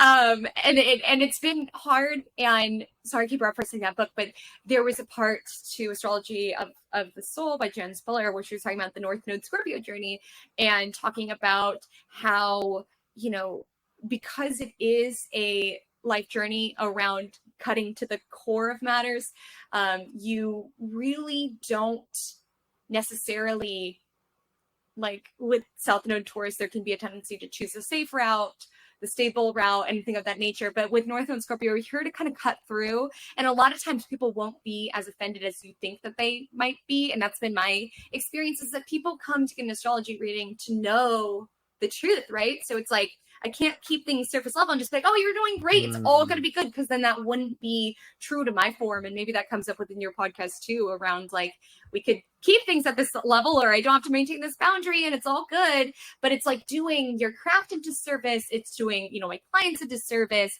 So it's been hard. And I've really had to refine my voice in so many ways around being able to get to the hard stuff and tell someone something, forthright.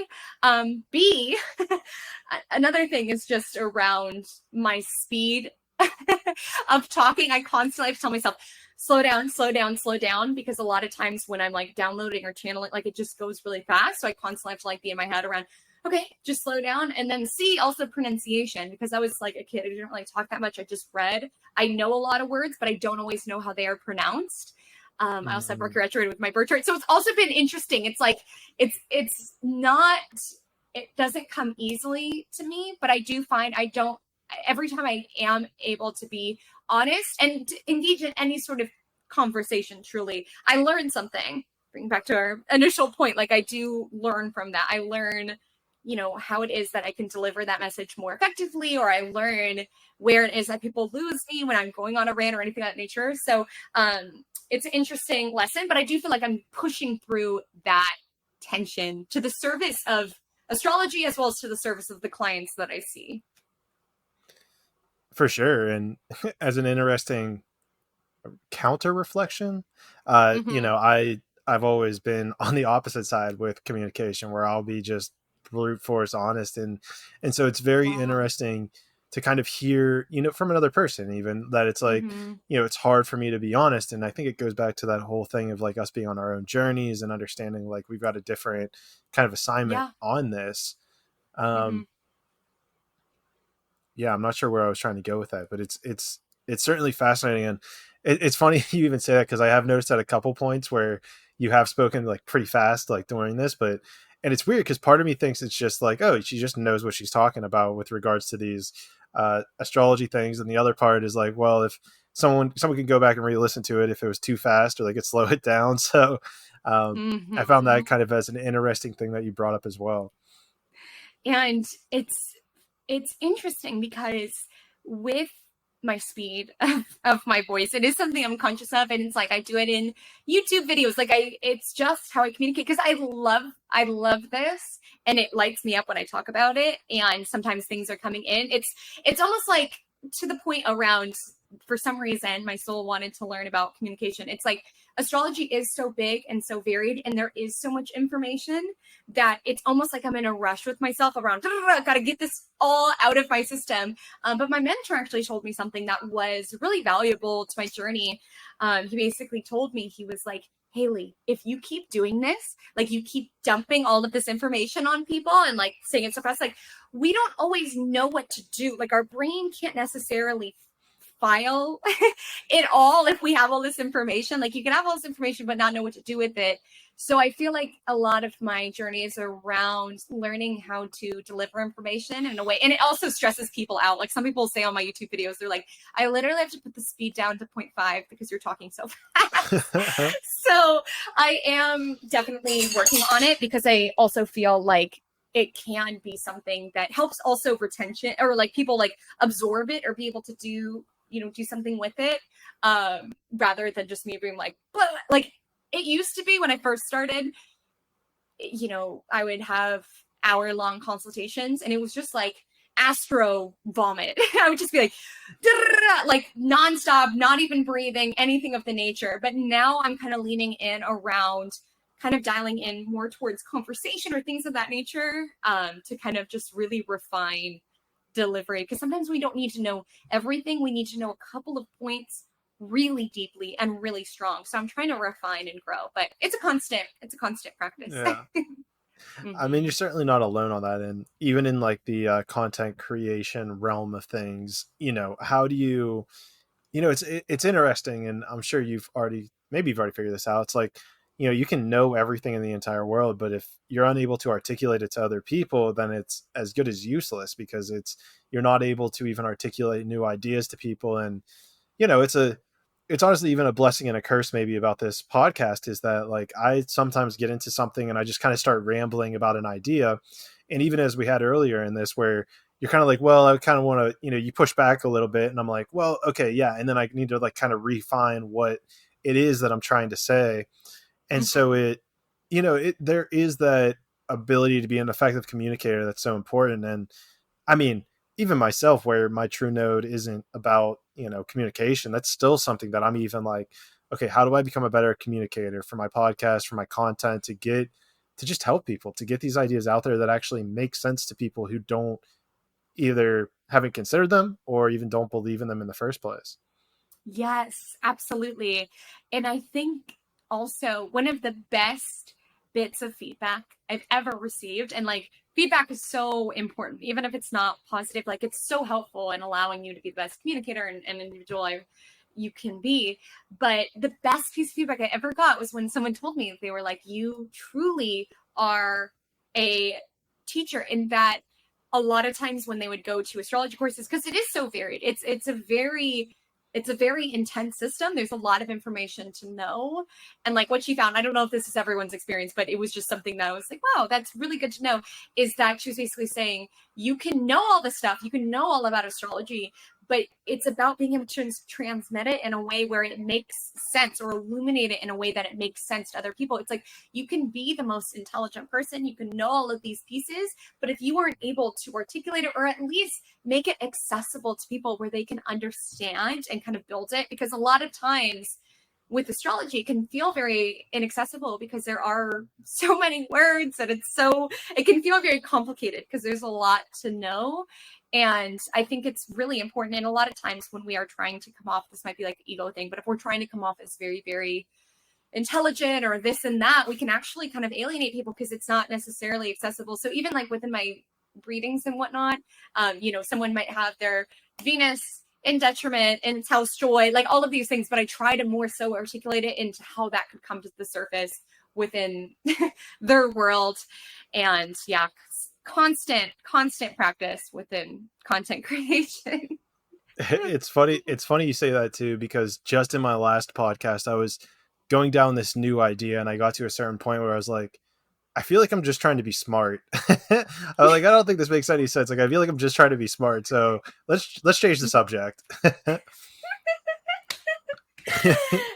that's such a difference. And I think a lot of times we can get caught up in that in a myriad of ways beyond even just content, around like, how is this being perceived, or how can I look to be? And it's like, I think a big part of content is just staying focused on, for you, listeners, because for YouTube that would be watchers, whatever, but staying focused on those individuals and what it is that would benefit and aid their learning. And particularly when it comes to like your podcast, or when people just get into like astrology or anything of that nature, it's like, it's important to have, like a voice or something that you feel like you can be guided through, because especially like when it comes to like your podcast, if people are kind of dipping their toe into the spirituality lane, I feel like your podcast does cover such a varied amount of topics within it that it makes it more accessible to dive into. But sometimes when you're first kind of dabbling, whether it's I'm dabbling with astrology or dabbling with spirituality, and it's really higher level, it's like, oh, I can't even I kind of can't even understand this. So I think maintaining a beginner's mind and a growth mindset is essential in every realm of life, and also tuning into the beginner's mind. Also around, okay, how would this be perceived by someone who's just kind of merging into this? How can I transmit this knowledge in a way that makes sense? Is important. It's so important, because I know that there was, I forget if it was like a TikTok, or I released a podcast, and I did a really poor job of articulating an idea that I was trying to go through. And people commented like on my TikToks, like, kind of like along the lines of like how you could say this, da da da da da. And I kind of fell into the trap of arguing with them of like, this isn't what I was saying. Like, you're projecting onto me something that I don't even believe in to begin with. And it was such a fascinating experience, because it goes to exactly what you're saying, is it's like, there's a level of, it doesn't matter what you're saying or what you believe. All that matters is what the other person hears. And so if I'm not articulating what I actually truly mean, and they're hearing something that's completely different, then, how great is that knowledge in the first place? Yes, that is such a good point. And I feel like oftentimes, particularly on TikTok, definitely sometimes like when there's just bits and just clips, there's also sometimes it's not like the full nuance of the matter. Right. And it's helpful to have that feedback at times around, oh my gosh, okay, maybe my delivery wasn't there. But also sometimes the conclusions that people get to, you're like, oh my gosh, where did my intention go so wrong here? Like, that was not what I meant to portray it all. And sometimes there's a learning experience, and sometimes it's like, I don't know where it's come from. That was just a clip. I don't know how you're making all of these assumptions about my world. But it's interesting to kind of get that live feedback loop around your delivery and be conscious of it as well.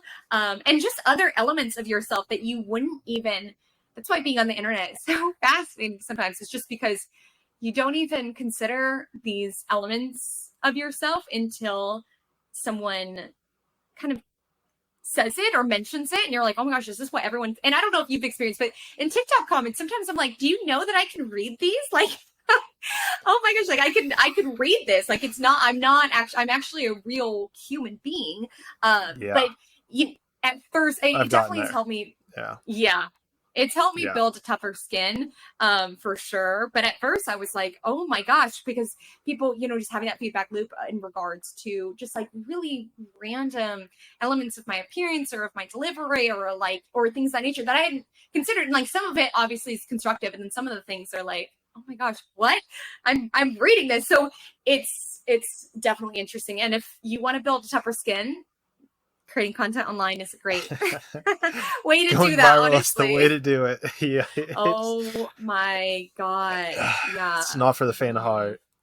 No, it's there was even it was so funny because I even called this out in one of my TikToks where Gary Vaynerchuk, I'm not sure if you're familiar with him, but he's basically okay, you're aware.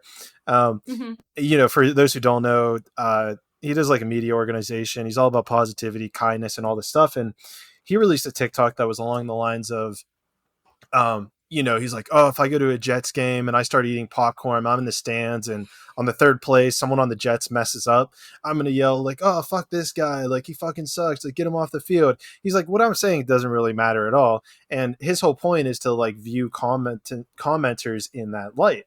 And it's so funny because I actually stitched this video and I was like, yo, if anyone's like a content creator, like this is great advice. Like, you go no further than look at like my last 5 TikToks, dive into the comments. People are fucking ruthless. Like, so if you're going to go down this route, like just know that this is a thing. And I think 2 of the comments were like pretty brutal. Like one of them was along the lines of like, oh, looks like someone getting triggered about like some shit. And it's just like, it's wild that like people even jump on that in order to try to like cut you down. It's really it's a really fascinating thing. I don't even know how to conceptualize it. And I find, because I don't really feel that energy on any other, I do feel like there is an element of, I don't know what the word would be, but animosity. I don't know. But on TikTok, I feel like there really is a ruthlessness that I personally don't perceive on other platforms, or at least I don't get it on other platforms. But on TikTok, it's like, yeah, there definitely is a vibe around wanting to challenge, come out. And like what's been interesting, like within that is, people will, find something that they can spotlight or mention. Sometimes it's helpful, sometimes it's not. And also TikTok makes me nervous because you never really know. I don't know if this might just be myself, but I never know what's going to go viral. I have no clue. I just post stuff and I'm like, I don't know what works. I don't know. And it's like the most random ones of my TikToks go viral. And like now every time it happens, you would think it would be something that would be like exciting and like maybe I guess it's a point of content, so you want it to be viewed. But now it kind of makes my heart sink because I'm like, oh my gosh, what are they gonna say? Because there's always something I said wrong, or there's something in the background that's like there's always something when it opens up to that level. And then also just when you get outside your niche, that's always when my heart sinks because I'm like, oh gosh, here they come. Because like when I create content for people who love astrology, obviously it's like there's a vibe where maybe they don't agree with every element of what it is that I share, but there is a level of resonance. But then it gets extended to individuals who aren't into astrology and they're like, you're so dumb, you really believe the sky, blah blah blah blah blah. I'm like, oh my goodness, I just cannot imagine just being on my phone just like ready to like, you believe in this, but whatever. I mean, I'm not casting judgment, but it's just really interesting. Well, yeah, and where I kind of take it too is like I've always dove into the comments to like listen to feedback, like you're saying, because there's utility in this. Like if I'm missing the mark on something, like I would love to know so that I can sharpen my opinion. This is where that growth mindset comes in. And Totally. where that gets difficult is if people are just being absolutely rude, because then now I have a propensity, and I actually mentioned this in that video, where I'm like, guys, like I loved talking to you guys, and I would be the guy who would go through like all my hundreds of comments and like try to reply to everybody. But it just hit a point where it's like you'll get 100 where people are like, this is amazing, so insightful, thank you. And then you get 2 that are like, you're an idiot, and you just listen to those 2. Yeah. And it gets to that point. It got to that point with me where I'm like, guys, if I'm not replying to as many comments, like this is why, I apologize. And like where that becomes an issue, in my opinion, is like me not being able to get valid feedback of like, hey, like this is a little bit wrong, or this is a little bit right. And even on things that I'm like just dabbling into the idea of, people will tell me that I'm an idiot and how wrong I am, but not provide any sustenance. Like, it's like, you're just so wrong. And it's like, well, give me something to look at to update my opinion. And yet, it comes to this place of just being very hostile and negative. Truly. That's why it's like feedback is so huge. And it's like, it's so important to be able to, as a content creator, and honestly, as a human, outside of even content, to be able to integrate where it is that you could be showing up better or being more effective. Like, that is so important. And it's important not to lump people who do have a genuine thought or something to add with individuals who just do want a response or reaction, or you're dumb, just closing off the conversation without being like, okay, well, why am I dumb? Where is this coming from? And so, like, truly, when someone gives you any bit of constructive criticism, like, it truly is a gift. It might wound the ego a little bit, but it's like, I believe when someone gives you genuine feedback, it's like, I believe in your potential and like what it is that you are sharing, enough that I'm taking time out of my day to share a way that you could be growing. And as I highlighted, like, I have a huge issue with pronunciation. So a lot of people will comment and be like, you mispronounce this, you mispronounce this. And I love that, because I'm like, okay. And then I practice the pronunciation on this course, and it makes me better. And yes, and I've just noticed a lot of people, particularly on TikTok, like a lot of creators are like moving off the platform. And I think it's like, when you know, because I have a very small audience on TikTok, but and it's like major creators. If I experience it at the like level that I'm at, I can't imagine if you have this huge audience, how draining that would be. And a lot of people are leaving the platform.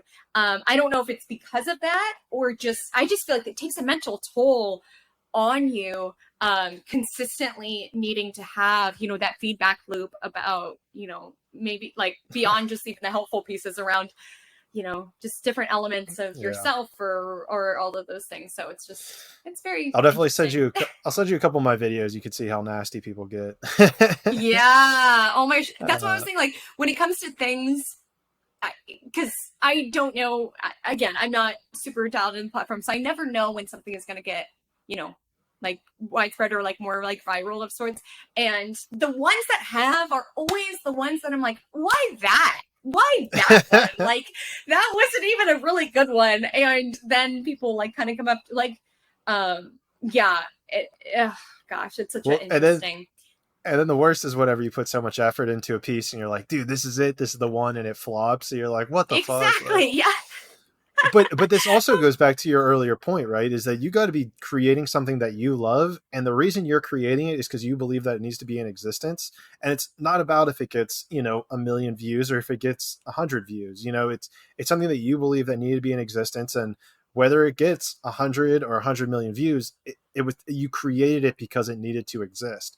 And I think that if you can get to that place in your mind, I think that's a beautiful place to be as a creator, to actually live from, as opposed to like worrying about the next view count because now you're setting your physical attachment to an actual barrier of metric of like, well, this only got 1,000, so maybe I'll move away from it. And now you're distorting who you are and showing up in this world just to feed an algorithm that's ever changing as well. And so you're always going to be playing this catch up to it. And not to mention the fact, where was I going to go with that? Something else was in there.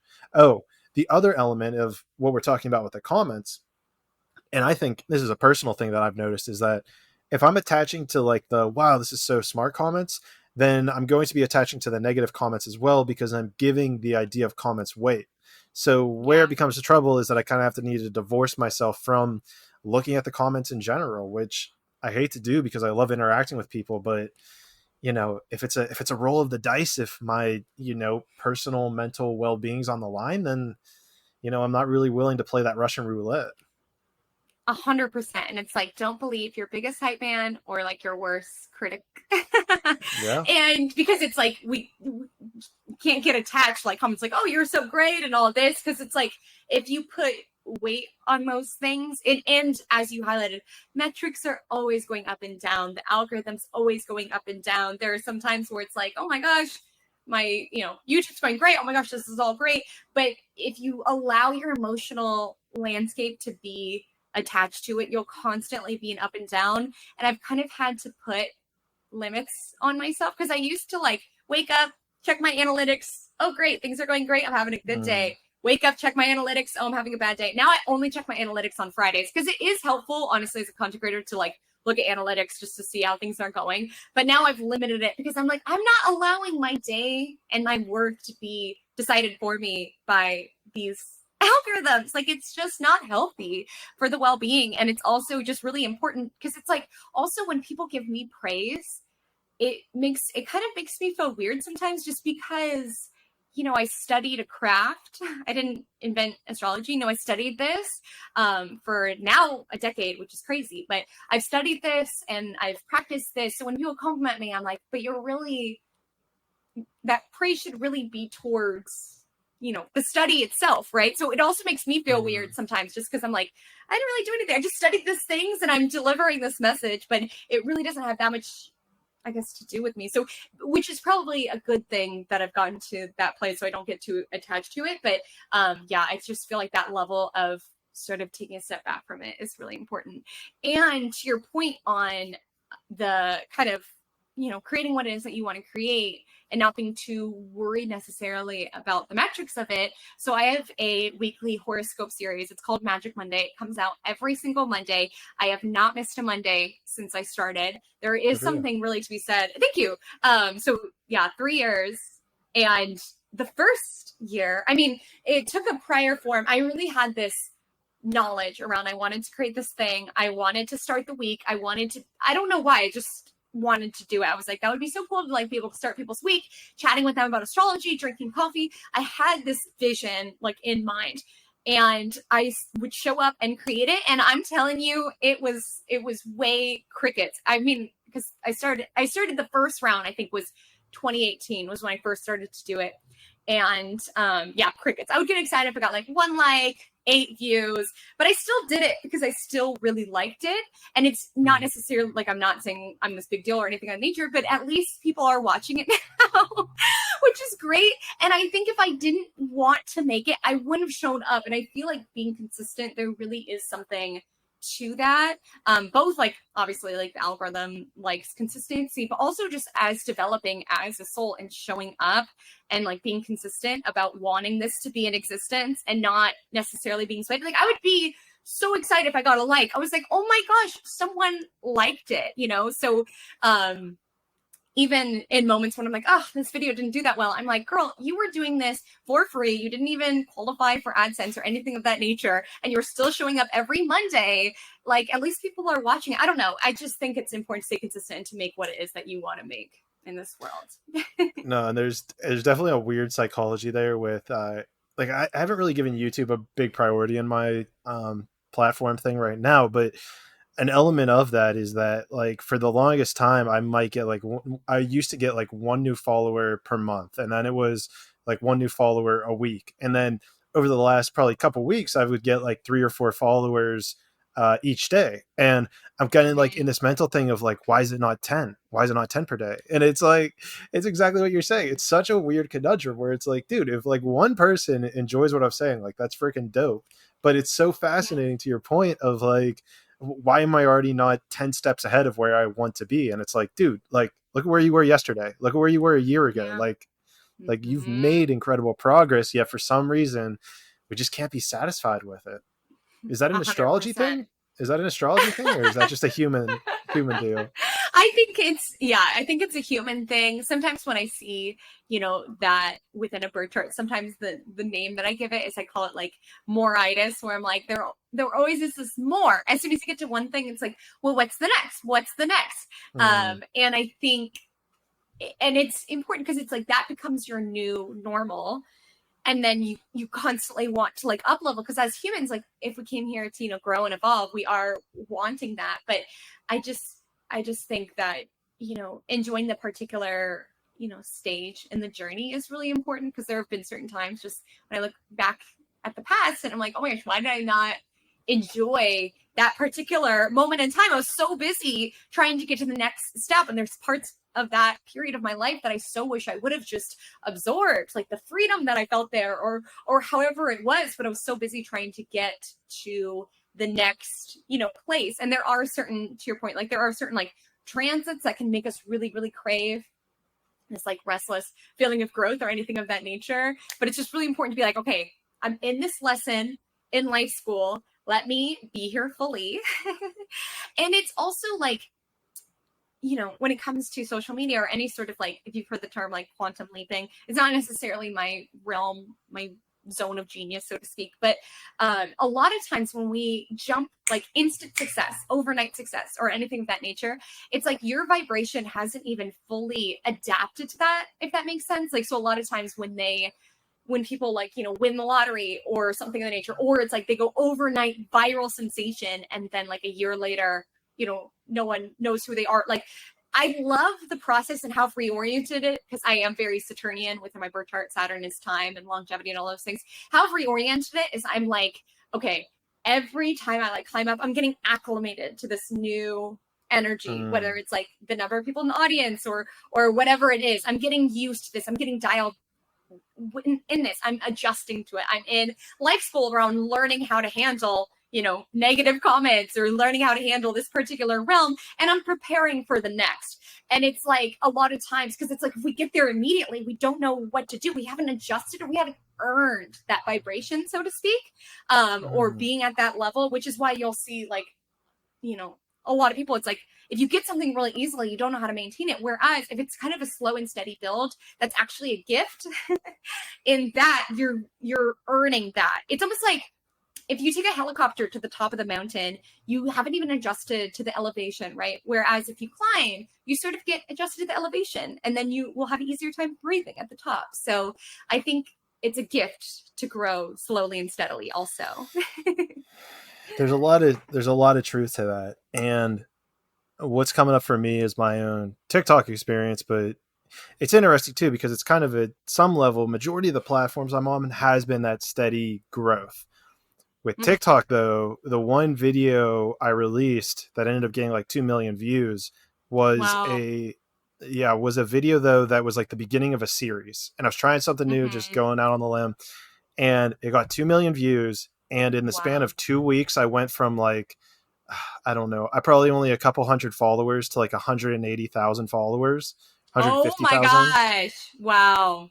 Jeez, what a jump. Oh my gosh. It was insane. It was absolutely insane. I was taking screenshots just to like document it and shit. Like I was breaking the analytics on TikTok, because it wasn't even able to track how many people I was like getting in a day. It was insane. And it, to your point though, you combine this with that negative nature, and I kind of became obsessed with just checking up on these numbers for like the 2-3 week period of like, holy shit, like when is this going to stop? I remember whenever it hit 100,000 people saw that video, it was like 100,000 views, and I maybe was at like 7,000 followers.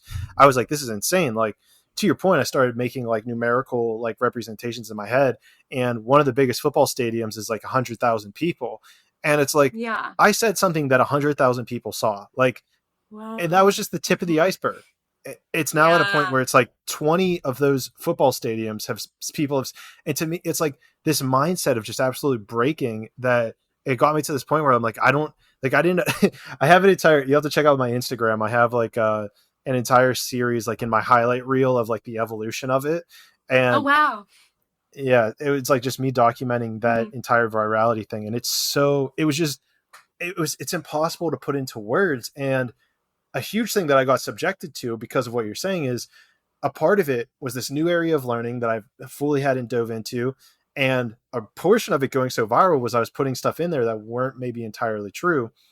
And a consequence of that was people who would be regarded as knowing more decided to jump on it and say, this is why this kid's wrong. Like, he's so wrong about all this. Like, and then just pick little pieces out and like, this is wrong. This is wrong. And so there's something to be said about getting hit with that much, let's call it negativity, let's call it, negative energy that is very transforming. And I don't know. I'm very blessed that I was able to get out of that without becoming suffocated by it, because I can very Yes, easily see how that would be suffocating to people. absolutely. Oh my gosh. And it's like with that app in particular, like there is such an ability to be able to jump, and it's amazing that you've been able to sort of like sustain that. Sometimes it can be such an adjustment that it's almost just like, oh my gosh, yeah, because you open yourself up to new eyeballs, new criticism, new landscape, all of this new, right?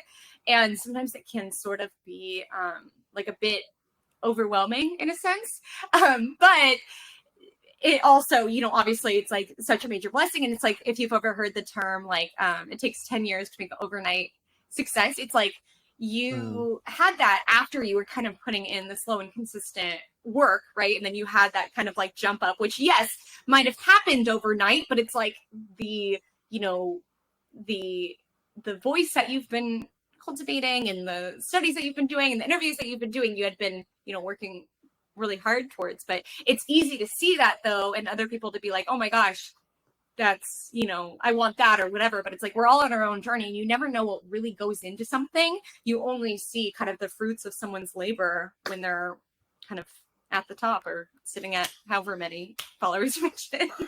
Well, I mean, to your point, even like, and that was something I kind of was like putting together in my mind at the time that I really haven't thought about since, is the ability for me to test out new ideas or come across this new idea to actually put that into place. Like you said, it takes like a whole bunch of things in order to come together to make that occur.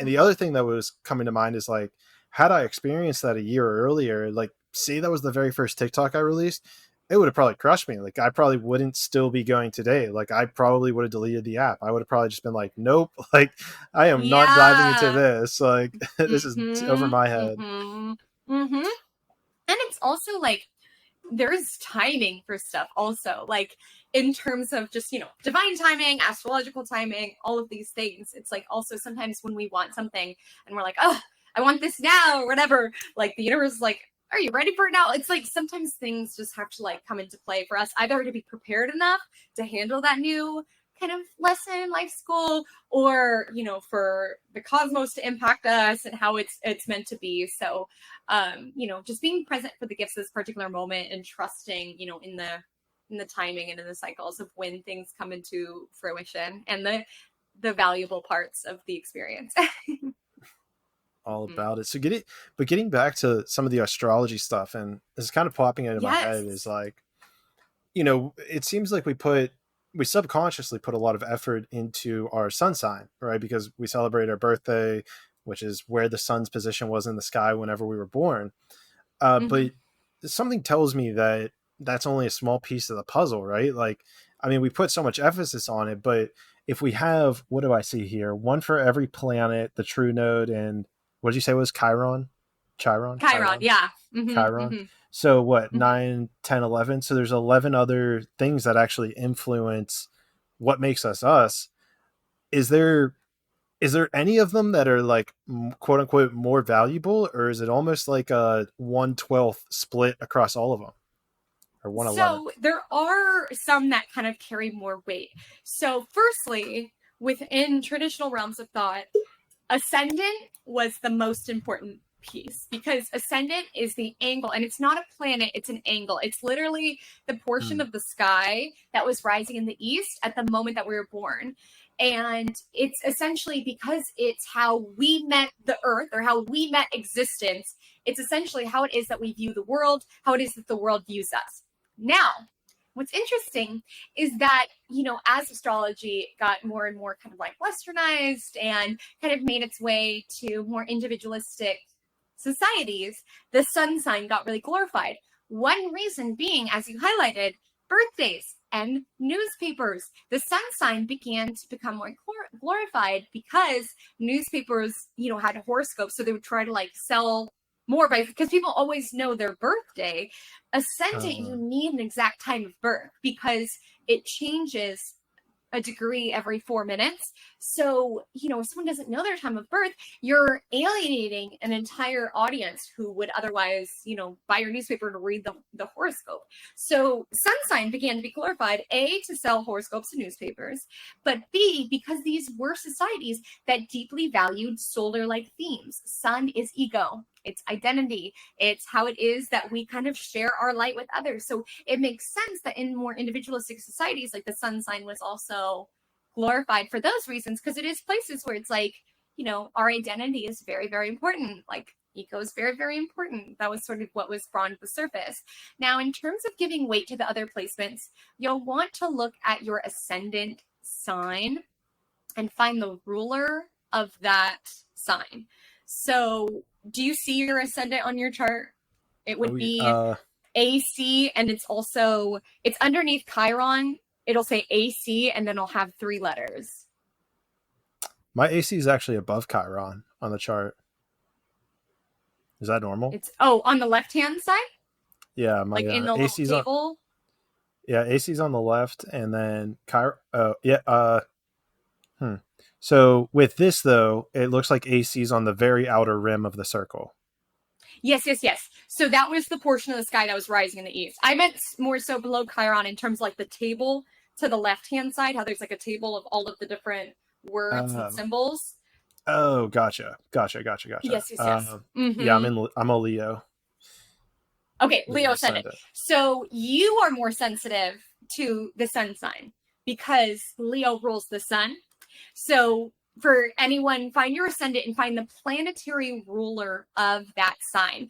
And if you pay attention, because I know astrology can be overwhelming, but if you pay attention to anything that's moving, that's changing, that's shifting within the cosmos, pay attention to what your planetary ruler is doing. So for you, paying attention to when sun changes signs. So, like when it, ingresses into Sagittarius would be next, or, and let's say you are Cancer rising looking at the moon. Like that's a more personal kind of marker of how it is that you're feeling, because it's essentially your ruling planet is what you can call it. But in terms of giving weight to the planets, like the inner planets are a more accurate kind of snapshot of where everything was. Because when I say, I'm a Uranus Capricorn, anyone born within 8 years of me will also be a Uranus Capricorn. It's not the most deeply personal. Whereas like our sun sign, our moon sign, our Mercury sign, our Venus sign, our Mars sign is really a picture of that month, that day, that year, and not so much generational. It is all personal when we get into houses, but I would say if you're going to give weight to planets, look towards the personal planets. So sun, moon, Mercury, Venus, Mars. Ascendant is really important, and particularly putting weight on your planetary ruler. So that's the planet that rules the sign of your ascendant, also known as rising sign in some chart calculators.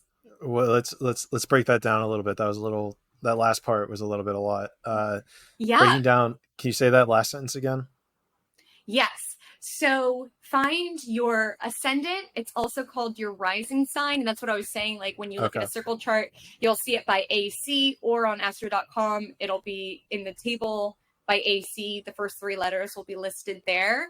That's your rising sign. And you'll want to find the planet that rules that sign. So I'll just go through them really quickly. So Aries and Scorpio are ruled by Mars. So if that's your rising sign, you're more sensitive to what Mars is doing. So paying attention. Mars is retrograde right now at the time that this podcast is out. So paying attention to when Mars is retrograde. If you are a Taurus or a Libra rising, paying attention to what Venus is doing. If you are a Gemini or a Virgo ascendant, paying attention to what Mercury is doing. If you're a Cancer ascendant, paying attention to the moon. If you're a Leo ascendant, like Clayton, paying attention to the sun.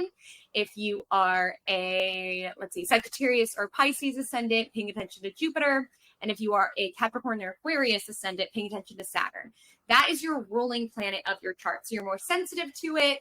If you're going to look at any planet within your chart, look at that planet, look at what house it's in, look at the aspects it's making. The whole chart might be overwhelming. And to your point earlier, it's like every single part to our chart represents a different kind of component to our personality. So like sun is how it is that we identify, how it is that we share a glow. Moon is more so how it is that we handle our emotions, what it is that we need for nurturing. our Mercury is how it is that we communicate. Venus is what it is that we value and our love language. Mars is how it is that we take action. These are all valid and important parts to understanding your chart. But if you are someone who's overwhelmed, just breaking it down to finding your ruling planet and diving really deep into what that planet is doing to find more relevance within your chart. Interesting. Yeah, because I feel like this is something that gets really, really confusing because, I feel like all the terminology we have here, right, are zodiac signs, and then you mix that with a planet, and then you mix that with a ruling house. And then there's also even like these degrees that are associated with them all. So it's almost like, it can be overwhelming for sure to even just look at this thing, let alone, this element of you have the house, then that's coupled with a planet, then that's coupled with a house, coupled with a planet, coupled with a zodiac sign. And then there's degrees within that zodiac sign or within that planet that identify like this alignment or this identification of who you are, I guess. Yeah. So the way I like to conceptualize it is if you watch movies, I like to think of it as a movie. Okay. So think of the planets as actors or actresses. So let's say, I have Mercury within my chart, you have Mercury within your chart. Fundamentally, Mercury is the same actor. No matter what, Mercury is the planet of communication, thought processes, but in our charts, it plays different roles. So you can think of the planet as the actor and the sign as the role. It's how they are expressing themselves. Fundamentally, it's the same. So like, I'm trying to think of a Florence Pugh, we'll say. Florence Pugh is an actress. So it's like whether she's in Midsommar or she's in a different movie, fundamentally, she's the same person. She's just playing different roles. So when we look at Mercury, no matter what, Mercury is going to be Mercury. It's planet of communication. But in my chart, Mercury is playing the role of Aquarius. So my communication might be a little bit more Aquarius-like. So a little bit more bizarre, a little bit more out there. Whereas in someone else's chart, their Mercury might be playing the role of whatever sign it's in. So let's say Mercury is in Aries. Their Mercury, how it is that they communicate, might be playing the role around being a little bit more impulsive or kind of just speaking very authentically. And then the deeper house is the where. So it's the scenery of where the movie is shot. So it's a certain life arena that energy would really come to the surface. So let's say I have Mercury, fundamentally the same, but it's playing the role of Aquarius in my chart. And it's located within my sixth house, which sixth house has to do, it's essentially life arenas, it's those pieces of pizza. Sixth house has to do with day-to-day, has to do with health, has to do with routine. So within my chart, what it is that I, communicate about in an Aquarius-like way might really have to do with sixth house themes, as well as using mercurial energy within my everyday. That's a whole other conversation. But let's say in someone else's chart, they have their Mercury, I think I said Aries, in the second house. So they might have a really great intelligence when it comes to second house matters, which is money and resources. And then it goes deeper in that if you see the lines on your chart, like if you see like the blue and red lines, that's basically how planets are interacting with other planets, modifying them. Because it's like when you interview different people, different stuff might come out. Or it's like when you're hanging out with your grandma versus hanging out with your girlfriend, like different, you're going to speak differently or act a little bit differently in different situations. Right. So the aspects, you can think of it in my movie analogy, you can think of that as the script. It's basically like what planets are talking to one another, and blue lines within your chart means they're getting along. Within a movie, they are allies. They are helping one another. Red is they are enemies, and everyone will have both. And as I had it towards the beginning of this, when I was talking about squares and oppositions and more harsh aspects, it's like those are drivers for growth. So they are supportive in that way, but fundamentally, those are parts of our personality that aren't getting along as well. So that's just an analogy I kind of give to my students to help conceptualize, because I know it can feel like a lot of information, and it goes deeper. Like you said, with degree theory, there's relevance given to, what degree things are at, which, just for anyone listening, it's just basically like a GPS coordinate. It's just saying where in the sky it was located. You don't have to read deeply into it until you're ready within your journey to get to that level. But the main pieces are planets, as actors, signs as roles, houses as scenery, the locale that it's shot, and aspects as sort of the dialogue, the script of the movie of astrology, the movie of our lives. That's very interesting. It's a great, first of all, it's a great analogy to kind of bring it all together. So it's a good way to look at it, because I keep getting so lost in like, it's like, oh, well, like the moon does this, but then it's in this house. So like, how are these not contradicting each other? And then, it gets kind of like weird, and it's like, but then the sky looks like this, and it really feels like there's a lot of moving pieces within it. It's interesting. Absolutely. And I've always seen the lines, but I'm at the point where I'm just like, fuck it, those aren't for me. Yeah, that's what I say. That's what I say to my students. I'm like, just you don't need to, like, just a story I often tell is like, I was at a astrology conference. It's called like United Astrology Conference. It was in Chicago. And I met someone who was having her Uranus return, which happens when you're 84 years old. And she had been studying astrology since she was 19. So I was like, oh my gosh, you must know everything. And she was like, honey, I'm just getting started. I'm just cracking the surface. I was like, what? Like, astrology is so varied and so vast. And it's like, within my course, self-care astrology, it's 8 weeks. And, within that course, we dive into so much that afterwards, sometimes people, come to me like within feedback or whatever. They're like, oh my gosh, like, I know all this information, but like, I'm having a hard time and like adding on degree theory or these things. I'm like, don't rush it. Just take the pieces, refine the pieces, and add on. And it's like, some astrologers use every single asteroid, every single fixed sign. I'm like, the fixed star rather, the fundamental parts of astrology give us so much insight. And it's also not rushing it. Like, if you're only starting to understand signs now, be in that energy. Just allow yourself to be there. You don't need to add on every single asteroid and every single aspect until you're ready. So like, I feel like a lot of people where they kind of understand planets, they start to understand signs, and houses is where they kind of get a little lost or confused. I'm like, just be in that house realm, just learn about the houses, dive really deep into it, and the next, level will present itself. It's such a deep, varied study. It's really not something that's to be rushed, which is why, like, I still, like, even though it's my business, my career, and I read tons of charts every single week, I still carve out lots of time to study because there's always more to learn. And it's like, in terms of my coursework, so I was trained traditionally. So I was trained in traditional, using traditional rulers, things of that nature. There's more modern concepts.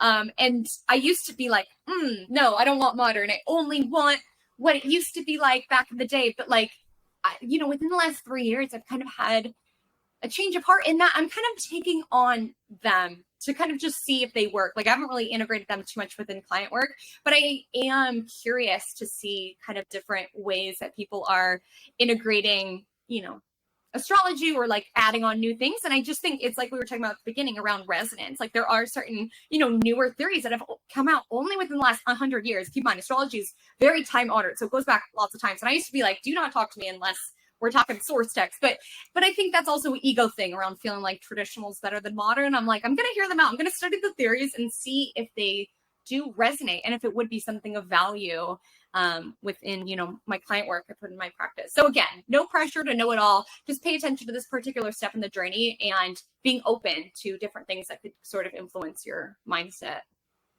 There's a crazy parallel that I'm kind of hearing within your story that I'm relating back to jiu-jitsu, which is, I remember there was one time where, first of all, you train 10 years to become a black belt in jiu-jitsu, and people who train that long, they're like, oh, I'm just getting started. Like, I just learned. I'm just getting started on my journey. And that feels like a huge parallel that you're even saying with what you're doing. But what I'm thinking of is there was a interaction I had with my professor one time where he taught a move in class, and I don't remember the exact details, and it would be hard to even articulate online. But he went through the moves and showed us it. And then like in live sparring after the fact, I like tried to do the move and I figured it out and then added on to it. And I felt my ego was juiced. I was like, professor, like, did you know, like, once you get to this point, like I just did this in this role that like, then you can do this thing.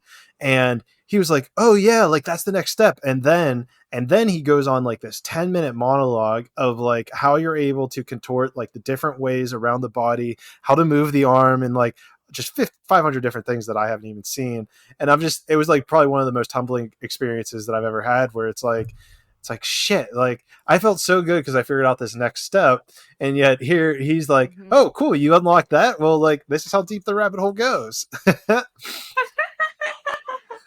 And it's like, I think the best teachers are the best students, and the best guides are those who are open to, learning. And like, because I think the most intelligent people are the people who are asking questions and look at world as things to learn. And the best jujitsu practitioners, the best astrologers are individuals who look for opportunities to learn. Because I think it's very egotistical to shut ourselves off and be like, well, I know everything. It's like, there's always something else that we can learn. And that's what's so fun about being alive, and choosing to be human, choosing to incarnate, is like looking at every opportunity through that lens to learn in every sort of situation. Like I wouldn't want to go to, a doctor who isn't continually learning. Like I just feel like a lot of us can get hardened sometimes. I don't know if it's ego or anything of that nature around, well, I know it all, but it's like, it doesn't make you look dumb to ask questions. In fact,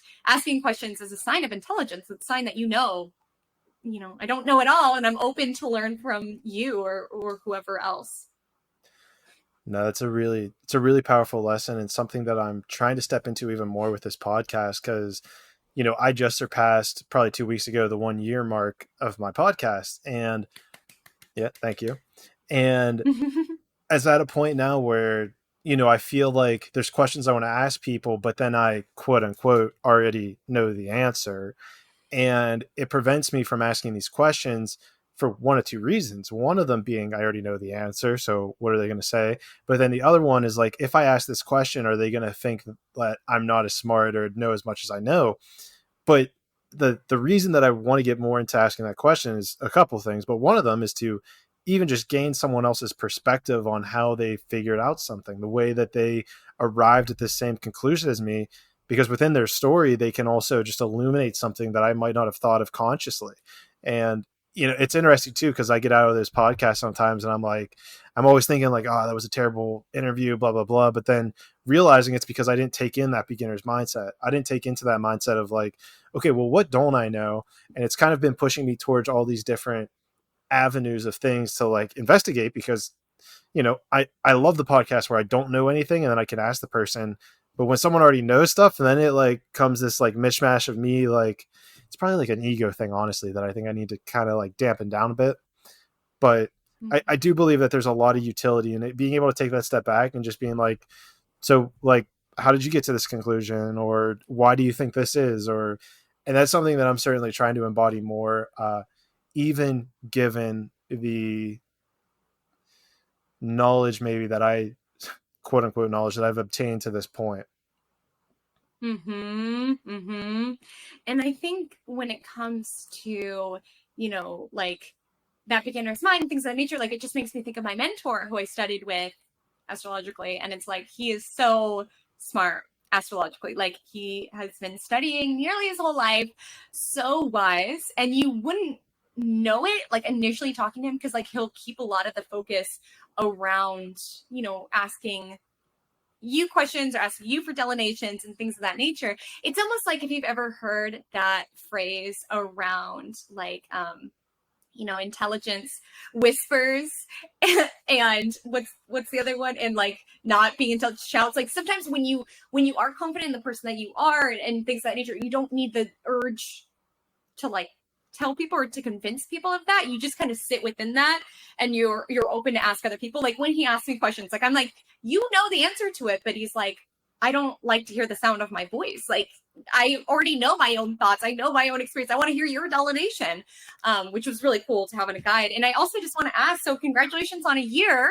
Did you do anything to celebrate your podcast, like solar return? No, not really. I mean, I have, so what I kind of put out like the 5 most underrated episodes. So like over the next 5 weeks, I'm releasing like the episodes that I saw to be the most underrated. That's kind of really the only celebration I did for it. I didn't really do much else, but what's really fascinating. So it was August 29th that I released my very first episode.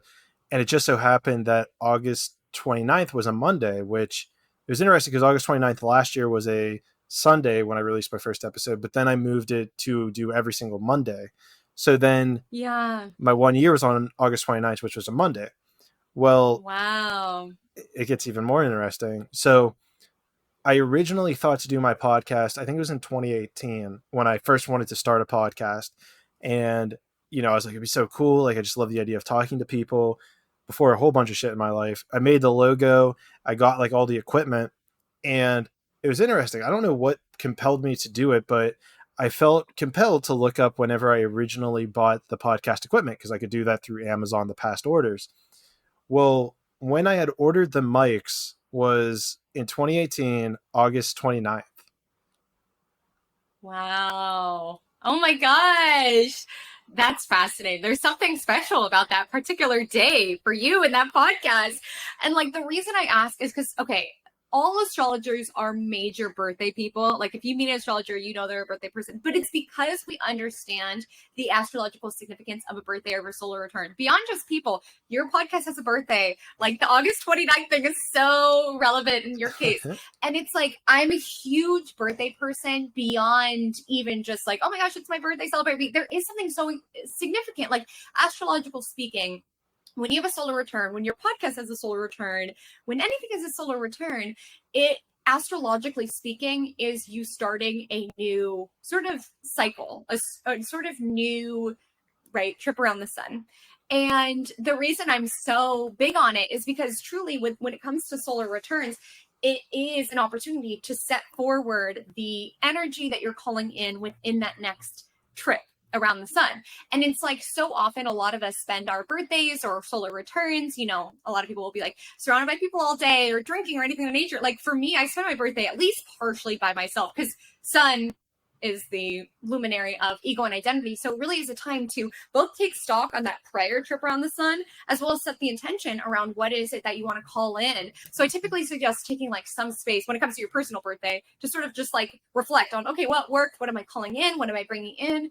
And also when it comes to like podcast birthdays, business birthdays, anything of the nature, I think it's important to do something. You're still kind of in the threshold right now, just around kind of like setting intentions, like having a moment of gratitude. Like I'm so big, like I'm beyond even just a normal birthday person. I celebrate half birthdays because in astrology, that's sun opposite sun. Yours is coming up, by the way. Yours would be next month, September during 20th. Libra Yeah, season. this 28th. It'd be this 28th, yeah. Oh, it's okay. Yeah, so it's coming up. It's coming up pretty quick. Well, So, you want to know where this gets even weirder? Is that the whole story of that person we were talking about with the podcast and the interview? yeah. We were scheduled for September 28th to do our interview, and then I was like, no, I can't do it. Wow. Oh my gosh. Well, now you have your half birthday.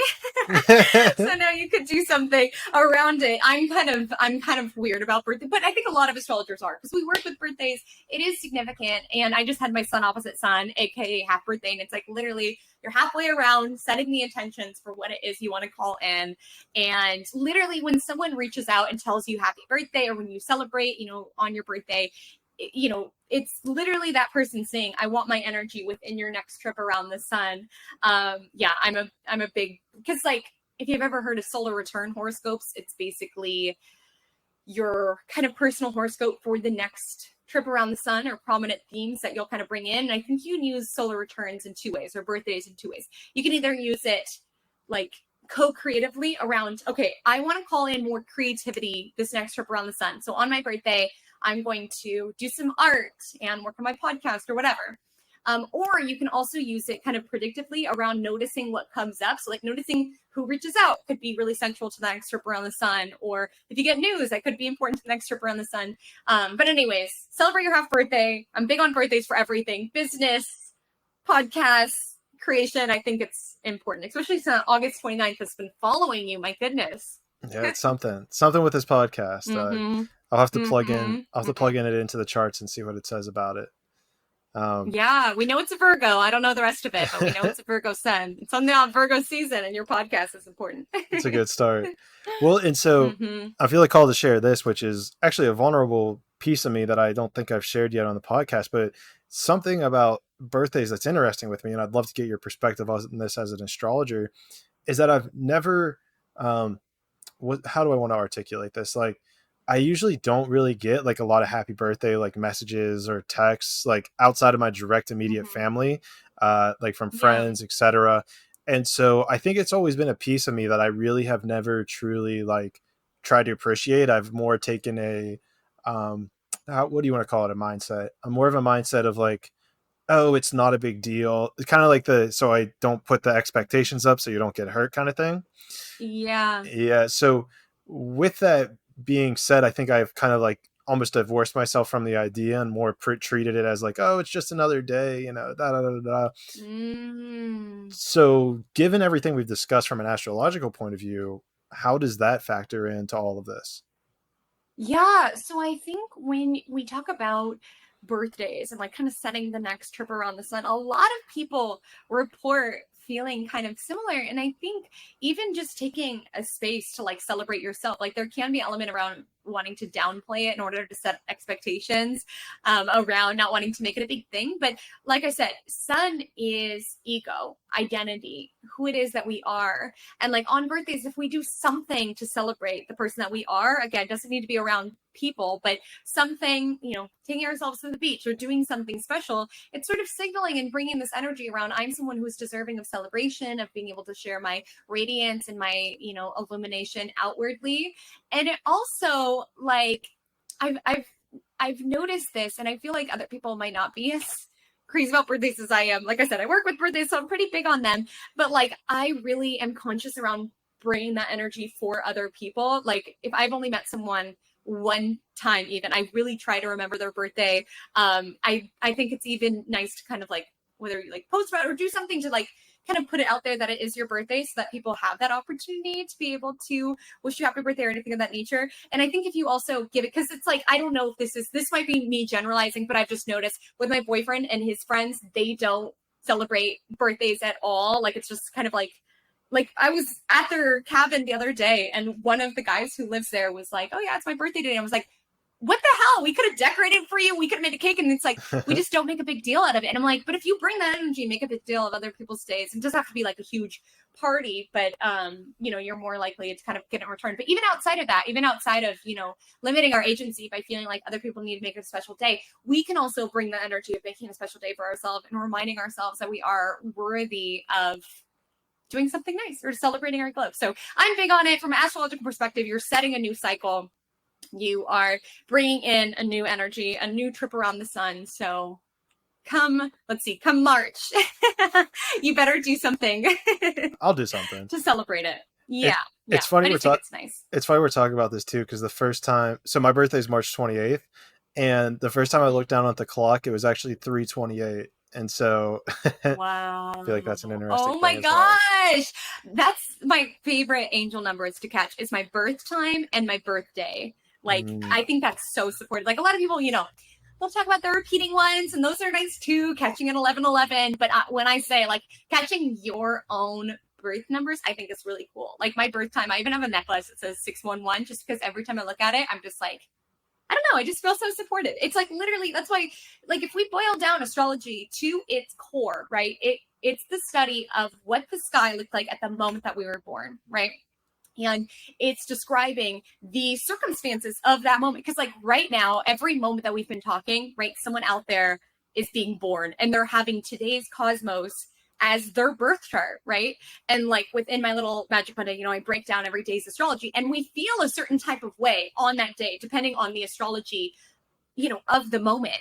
And so it's really cool. Like the study of astrology is truly like, what were the transits at that moment? Where was everything positioned? And how, like, firstly, why did we choose that time? Why is that blueprint sort of like stamped on our soul? And B, it's almost like, how is it that we can sort of evolve into that energy? Like, our chart is our past, present, future. So there can be certain elements, we've grown beyond, as we talked about. There can be certain themes where it's like, I'm really working with my Libra moon now, my Aries sun now, and certain themes as well as it's like, okay, I have these certain gifts and blessings within my chart. How can I activate them? So when we talk about astrology, we're truly boiling it down. It is your birth chart is your blueprint of when you came into existence or of your birthday. So it really boils down to that birthday, that time. And it's like such a like we were saying, with all the nuances, it is a snapshot of your unique signs and planets and houses and aspects. Like I've done chart readings for twins who have different charts. Like it is constantly changing based on like the minute and the time. So it really is an honest reflection of it. So yeah, so when you catch your birth time, when you catch your birthday or anything of the nature, it's just sort of, I think personally, I think it's a little whisper from the universe around you're on the right track or something of the nature. That's what I was going to ask you, is like, what's your interpretation of it? Because the where I've kind of gotten with what are they called, angel numbers, is that there's obviously the ones that get you into it. It's like always seeing 111, 222, 333, but then I feel like there's another evolution to it where there are numbers that are specifically associated with you and what they mean to you, right? Like for you, you said that your birthday is like you're on the right track, but to me, my birthday means like new beginning. Like there's a new beginning coming. So it's an interesting. Yeah. So I'm curious, like, where do you kind of stand with, I guess, angel numbers in respect to astrology? If you're able to dive on that a little bit more. Yes, 100%. So the first angel numbers I saw, it freaked me out because, as I highlighted, I was raised very religious. And the first angel number I would consistently spot is 666. And I was so scared. I thought I was being possessed or something because it's like, the number of the beast or whatever. So I was so freaked out, but it was like the more I tried to run from it, the more I found it. And this was happening. It happened right before my spiritual awakening. That was the first angel number that I caught, was that. And I was like, oh my gosh, I'm being possessed. What is happening? So much of my world felt like it was crumbling at that time. And I was like, literally, oh my gosh, this is so scary. But then it kind of drove me to look into it because I was like, I just don't feel like numbers can inherently be evil. But it was the first time I kind of paid attention. And there is a numerological meaning to every number, right? There's like a certain vibration of it. But as you said, there's also personal meanings of it. Like I really love seeing my birth time, as I mentioned, 611, because to me, you're on the right track. You came here because it's the time that I was born. So like to me, what always resonated around, this is what you came to do. Like this is what you signed up for. You are on the right track. I don't know why that's what I've rationalized it as. There are certain numbers that give me pause or are kind of like a little, okay, let's really think about it here. Like when I see 555, that always kind of makes me a little nervous just because fives are about changes and shifts. And when I see that, I'm like, uh-oh, well, what's happening here? So, that one always gives me a pause. Even my birthday. So my birthday is 225. And again, I'm an astrologer. I'm not a numerologist, but 2 + 2 + 5 = 9. And that's like a number numerologically that, it's very compassionate, but it has to do with endings and releasing. So that's also one that tends to be, okay, what is it that you need to let go here? What is it that you need to release? But bringing it back to an astrological standpoint, and again, I don't want to confuse anyone. Just take your astrological step where it is that you are, be open to the insights. But I've been recently really into degree theory because, okay, the traditional thought process of degrees is that it's literally just GPS coordinates. It has no other meaning. The numbers have no meaning. It's just where it's located. But it's interesting to look at a chart because I have certain degrees that I constantly see, whether it's on receipts or things like that. Like I have so many like 22s within my birth chart, which if you know degree theory, you know what that means. But even seeing that also sometimes when I develop it, because sometimes I'll like see that someone has like, 6 planets at 3 degrees. And I like just feel compelled to tell it to them. And then they're like, oh my gosh, 333 is my angel number or something like that. So I've been pulling it in. Again, my realm of thought isn't deeply rooted within numerology, but it's interesting. Degree theory kind of, it assigns meaning to each of the numbers of where things are located. But in the traditional realm of thought, it was just basically, this is where it was, and that's that. So it's interesting to try on these theories and kind of see what works. See what plays around with it. Well, that's 100%. Yeah, that's an interesting point too, is that there seems like there are also different systems that kind of overlap and attest to the same deal, right? Like, we were briefly talking about human design earlier, and it seems like there are elements, which I find human design really fascinating, and I'm going to have to bring on someone from that realm eventually, but I find it so interesting because it seems like they kind of pulled like astrological, they pulled together the chakra system, they pulled together all these different things and tried to like push it into one system. So So, Hmm. so from an astrological perspective, have you ever had any inclination to research human design or even shift your practice, or is it kind of like how is it similar or different from what you're doing, like from what astrology is? Yeah. So I think it's really fascinating. I think it's really interesting. A lot of the themes that are present within my human design chart are also reflected or illuminated within my natal chart. It's almost like kind of same central themes, but different way of expressing it or different interpretation. The fundamental differences. And we're going to, when it comes to my personal practice, as I highlighted, I truly have the belief that it's like echoed with my birth chart, and I just feel it within my world. I truly believe that I have past life experience being an astrologer, because when I look at the chart, like obviously I am deeply studied, but when I look at it, it literally talks to me. That's why, like, when someone shows me co-star, I'm like, it's not saying anything to me Mm, because it's not totally giving me all the information. When I look at a chart, it talks to me. It tells me certain, I sound insane probably, but it really is a method for me to tap in to the universe. And it's like, because there is so much information within the chart. Also, I am kind of open intuitively around, if spirit is nudging me around, okay, talk about this aspect, get to this piece, they might need to hear this right now. When I look at the chart, it's almost like it gets really noisy around so much information coming in. And that was the case even early in my practice. Like, I feel like I get more downloads more than any other modality, more than cards. When I look at human design, I'm like, what the heck am I looking at? Like, I get nothing. I hear nothing. I do not feel connected to it.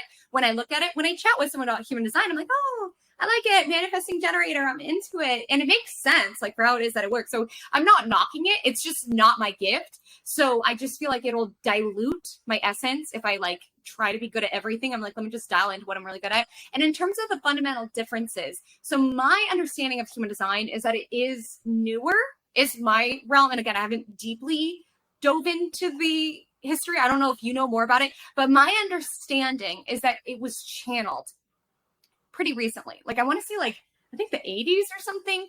I guess a guy, and I could be butchering this. This is just what my friend told me, but she was telling me that a guy went into a desert, and I think there may or may not have been hallucinogens involved, went into a desert and like literally channeled this whole system, which, looking at it, it does feel accurate and it feels elaborate. But I guess the fundamental difference is around, I guess, the time that it's been a thing, as well as I don't really fundamentally understand what it is pulling from. I mean, it's fascinating, but I'm curious if it, because there is certain elements around the planets, but whenever someone tries to explain it to me, it's almost like my brain goes blank, which is why I'm also big on like not forcing modalities that aren't for you. Like, I really feel like the language of astrology speaks to me because I'm meant to sort of deliver that. And then for some reason, spirit or source is blocking me from human design. Because when people tell it to me, I'm like, why can I not understand it? But I'm not knocking. I think it's really fascinating. Do you know your type Manifesting in human generator. design?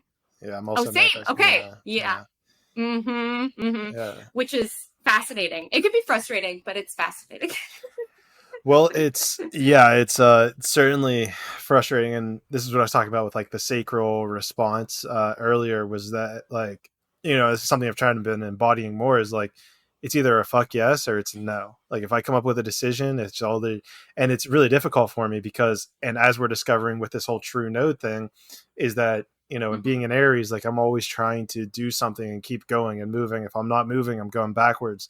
When in reality, human design stepped in and was like, no, just like you're not you're not doing things that are resonant with your sacral energy center, or you're not doing things that is giving you that hell yes energy. So just don't do those things. And it comes back to the story earlier, like, I wasn't getting hell yes energy to bring him on for an hour and a half. Like, I was getting more like resistive energy. And so it's like, okay, like I'm going to start honoring that. I'm going to start trusting it. Like, I got it. Like, all right, we'll do it.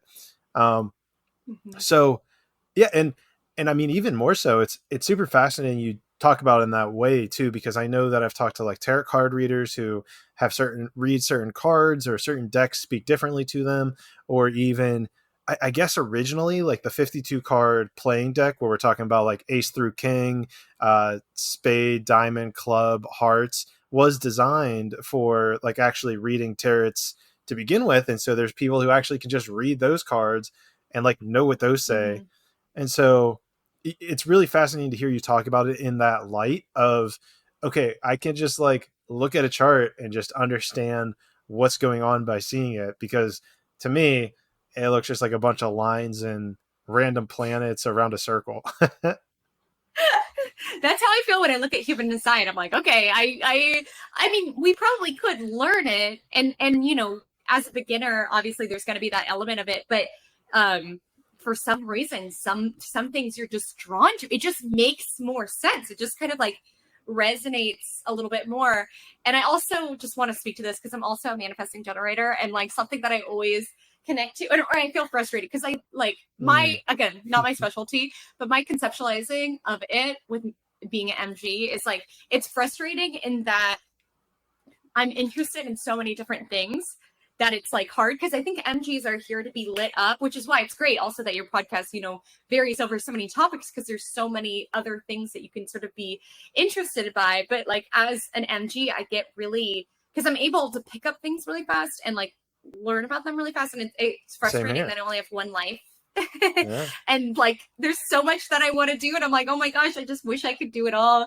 And my challenge to myself has been to not, because like my tendency when I look back is I almost just like monetize every single hobby that I have, because I like love it, and then I'm like, oh my gosh, I have to do this all the time. And so I'm trying to really protect my hobbies, or like what it is I'm good at. Like when I look towards everything, like astrology, obviously it's a calling, it's beyond just a hobby, but it's like, I loved yoga, got certified in yoga. Like everything that I love, I get obsessed with. And then I'm like, oh my gosh, how can I like make them thing? I'm like, not everything, you know, you need to necessarily make it this huge thing. Like I think MGs are meant to sort of be pulled and activated by certain things and allow that to draw them closer, because it's when they tap into their power. And then sometimes I'm down on myself when I can't sustain something because that spark is gone. But what resonates with me about human design is following your energy in that way and knowing how it is your energy works. So that always kind of resonated with me about being MG. I gotcha. No, that makes a whole lot of sense, because I'm on the same page of like new stuff I learned so fast. Like it just, everything comes to me so quickly and naturally.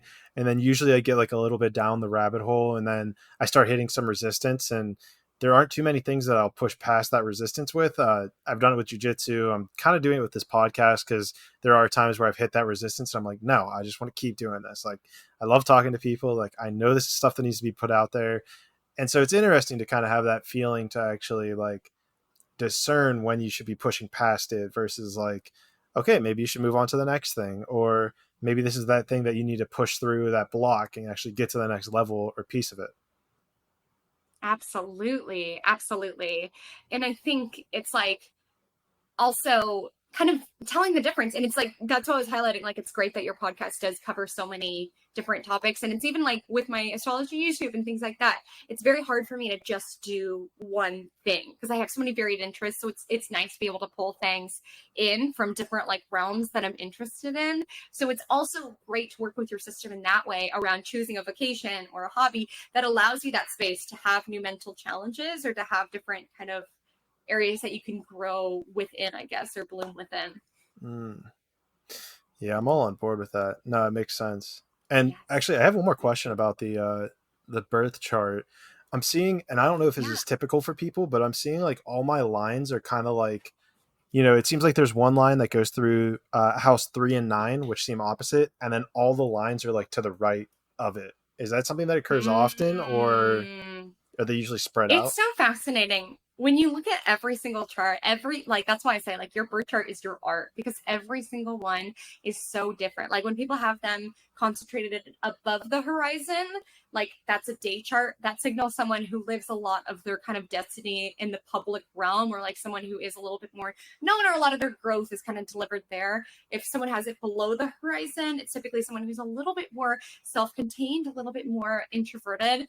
And then when it comes to the left and the right sector, it's also just kind of significant to see which angle they're concentrated on. So that AC line is self, IC at the bottom is home, family, emotional state, DC to the right is other people, and MC is career. So boiled down, those angles are the 4 most important parts of life: self, home, other people, career. So if we also just kind of look at which angles they're concentrated by, it can kind of indicate certain themes. And a lot of us, I just want to highlight, everybody will have some empty houses in case anyone looks at a house chart and they're like, oh, why don't I have anything in my 7th house? Am I not meant to have a partner? Why have I nothing in my 2nd house? I just want to highlight an empty house is a blessed house. In that where we have a lot of concentration, it's not to say if you have a lot concentrated on the, on the relationship sector. Sorry, I'm just going to swap this out because these just died. So it's not to say if there is a lot concentrated around the, relationship sector, that's always going to be a really easy, really seamless part of our life. It's actually going to be a part of our life that actually stimulates a lot of growth, and we find out a lot about ourselves. So paying attention to where the chart is concentrated can signal where there is a lot of emphasis to a soul level, and where it was that you want to grow. So you really wanted to grow on that right side. You said right side of the chart or left side of the chart? Right side of the chart? Right side. Yeah, are you able to hear me with your headphone switch? So sorry, I don't know why these are not working. Can you still hear me okay? Yeah, I can hear you. Are you able to hear me? I'm so sorry. My AirPods happens. Died and oh, there we go. Okay. Are you hearing me? Okay, we're good. Cool. We're good. Yes. It just needed to adjust to my new headphones. Yeah, so everything's on the right side pretty much of the graph, and there's let's see, there's absolutely nothing in the top left quadrant. And then I have like my moon and something else in, what's that, the 3rd house, which is like bottom left. Mm-hmm. But then other than that, everything's pretty much like between houses 9 and 4. Pretty much from 9 to 3. Pretty much 9 to 3. Oh my gosh. I'm telling you, every single chart you look at is so different just visually. Like sometimes you'll see some like all concentrated towards the top. That's why like when people are like mean about their chart, I'm like, oh my gosh, like to me when I look at a birth chart, it's a piece of art to me. Like it tells the story of your soul, of your challenges, of your struggles, of your gifts. Like it tells so much. So when people are like, oh, I hate that I'm a Libra moon, or I hate that my moon's in the 3rd, or however that comes to the surface, I'm like, that's literally like going to a museum, going to a piece of art and saying like, oh, Cleopatra is so ugly or whatever. It's like it's insulting the art form that it is. And I think that's like an awareness you get only after you've viewed thousands of charts. Is just every single person's I look at, it's like so different. It tells such a different story. It's concentrated in different ways. And to answer your question, there is a realm of thought around what it means to have it concentrated or in certain in certain shapes. That is something to dive into. But furthermore, it's just a beautiful it's a beautiful art form, so to speak, the art of your soul. Right. And even deeper to that, right, is there's a level of, if you're insulting, these certain elements, it's like, based on our line of thinking, it's like you picked that. And even more so, yes. It's like, this is your artwork that you theoretically created. So you're kind of just pointing the finger at yourself here about something you don't like about yourself. 100%. And it's like, and with our birth chart, I rarely talk to people who love their chart. It's so fascinating. They're like, oh, it's not enough in these ways, and da-da-da-da. And I think it's helpful to talk to astrologers sometimes just because they have an objective look, because all we do is look at birth charts and we're like, oh my gosh, you're so gifted at this, or you're so da-da-da. Like, it's an objective. It's like, I don't know you. I'm just looking at the story of your soul and telling you what it is that I see. Because oftentimes it's hard for us to see that very clearly. Like, how I was sharing with you, how when I look at a chart, it talks to me. Mine, I don't hear a gosh darn thing. I understand it. I understand the mechanics of it, but it's very hard for me to tap in like I can tap into other people's birth charts. Really? So I have an astrologer, just as dentists have dentists, astrologers have astrologers, because it's like, for some reason, when it comes to, at least for my personal experience and for my astrologer friends, it's like we have blind spot when it comes to our own chart, which is fascinating. I don't know if it's biased or whatever. But having that objective look upon it helps you recognize certain gifts. And it's like, we talked about trines earlier and how trines are this easy flow of energy. And oftentimes it's flow of energy that we take for granted. So I'll talk to someone, I'm like, what is this gift of writing that you have? Or like this gift for like directing or viewing things very cinematically. And they're like, oh, everybody sees their life like a movie. Everybody just scripts out different movie scenes. And I'm like, nope. No, that's just you. Yeah. So it's cool. And being able to like kind of adapt to our chart. And that's really the premise of my course, which is called Self-Care Astrology. Is really about understanding your chart and really understanding how to work with it. And because you're not, the one thing you can't change about your life is when you were born. So I think we're really doing a disservice when we tell someone you're not enough in these ways because of your birth chart. It's like, yeah, there are certain challenges, but it's really important in like what I do that, yes, I'm honest, but I deliver it in a way that is more empowering, particularly since I do subscribe to the transpersonal realm of thought around that we are able to sort of evolve past or at least be conscious of certain themes that kind of play out within our chart. Interesting. And so the next question I have, and honestly, this is kind of a bit of a plug for you as well. I'm interested in you like actually sitting down and reading this and like being like, oh, hey, like this is what it's speaking to me. Do you do some sort of like, I guess, I don't know if you call it like a consultation or like some sort of initial reading. Do you do that for people? Yeah. So I have a myriad of options. Like I do birth chart, where it's basically just setting up a time for individuals who kind of thrive more in a conversational setting. For people who don't, who just kind of want the insights and don't necessarily want a conversation, I also have recorded readings, which is basically I sit down with your chart and it's basically like an hour of channeled messages about your birth chart. Oh, wow. And telling you everything about it. I also do transits, which is how essentially where everything is now is impacting your chart, couples compatibility, family charts. So a lot of different options for both consultations, like live, aka Zoom or phone, as well as recorded, because I'm someone, as I highlighted, I'm very introverted. So it's like I really wanted to provide that option for people who's like, yeah, having a conversation with you would probably drain me because you speak a million miles an hour, girl, but I'll listen to a recording of you so I can slow down and go back. So so a myriad of options there. Okay, we're back now. This is so funny because this actually recording failed.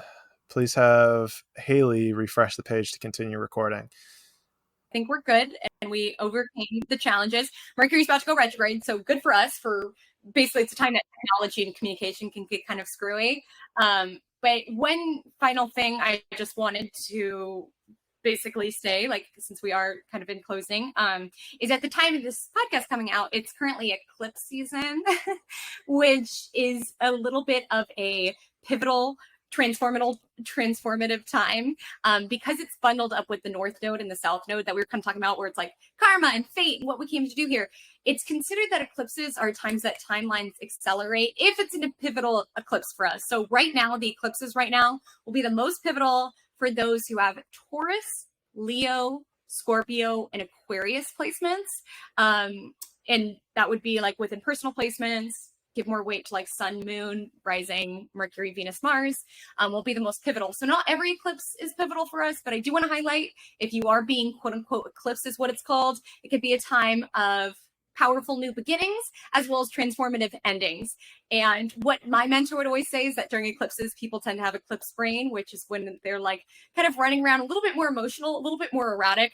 It's a time that in traditional astrology was considered that the gods or the universe or the planets would give us stuff and then take stuff away. It was like timelines would accelerate. Like what was meant to be would come into fruition and what was not meant to be would be released. So all I want to say, knowing that this podcast comes out that week, is if things feel a little wacky right now, they feel a little screwy right now, it's the eclipses. And if you are being eclipsed, the good thing about it happening with the nodes, which do speak to karma and fate, is that what it is that is being released right now is for a reason, like is fated.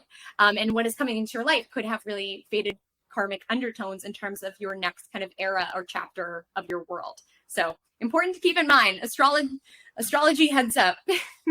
It's always good to have that heads up and forewarning. Yeah. So that's dope. I mean, Haley, thank you. Like this was a dope interview. I'm definitely gonna have to get in contact with you about checking out this amazing piece of artwork that I'm staring at in front of me, because it's not speaking to me in words, but I'd love to hear what you have to say about it. 100%. Thank you so much for having me. That was so much fun. And happy eclipse season, everybody. Hang in there. Happy eclipse season. So I usually give the floor to my guests. If there's anything you want to talk to the audience about, anything you want to plug, any links that you'll give me, I think you already gave me them. I'll throw them down in the comments below, so feel free to reference those at will. With that being said, the floor is yours. Fabulous. Yeah. So if anybody wants to get in contact in regards to a reading, you can go to my website. It's linked below, HaleyCometAstrology.com. There's recorded versions as well as phone Zoom versions. If you are feeling a deeper pull around really wanting to understand this art of interpretation within yourself, I deeply recommend my course, selfcareastrology.com, where I break it down in an 8-week program. There is option to work one-on-one with me if that is something that kind of aids your learning style. But it's a self-paced program, so all of the information, all the goodness is in there. And then in terms of free resources, I post twice a week on YouTube. So every Monday, Magic Monday, is my horoscope video, and every Friday is a different astrology education or a heads up on the transits. If you're hearing this eclipse stuff and you're like, I don't know what this means for my world, like, I do talk deeply about what's happening currently and a deep dive for what it means for your rising sign. And then I'm also on Instagram and TikTok, which will be linked below, just Haley Comet Astrology. And look out for scammers. These scammers are running rampant. I will never DM you asking for money. I will never do that. So crazy how many of them there are. The worst.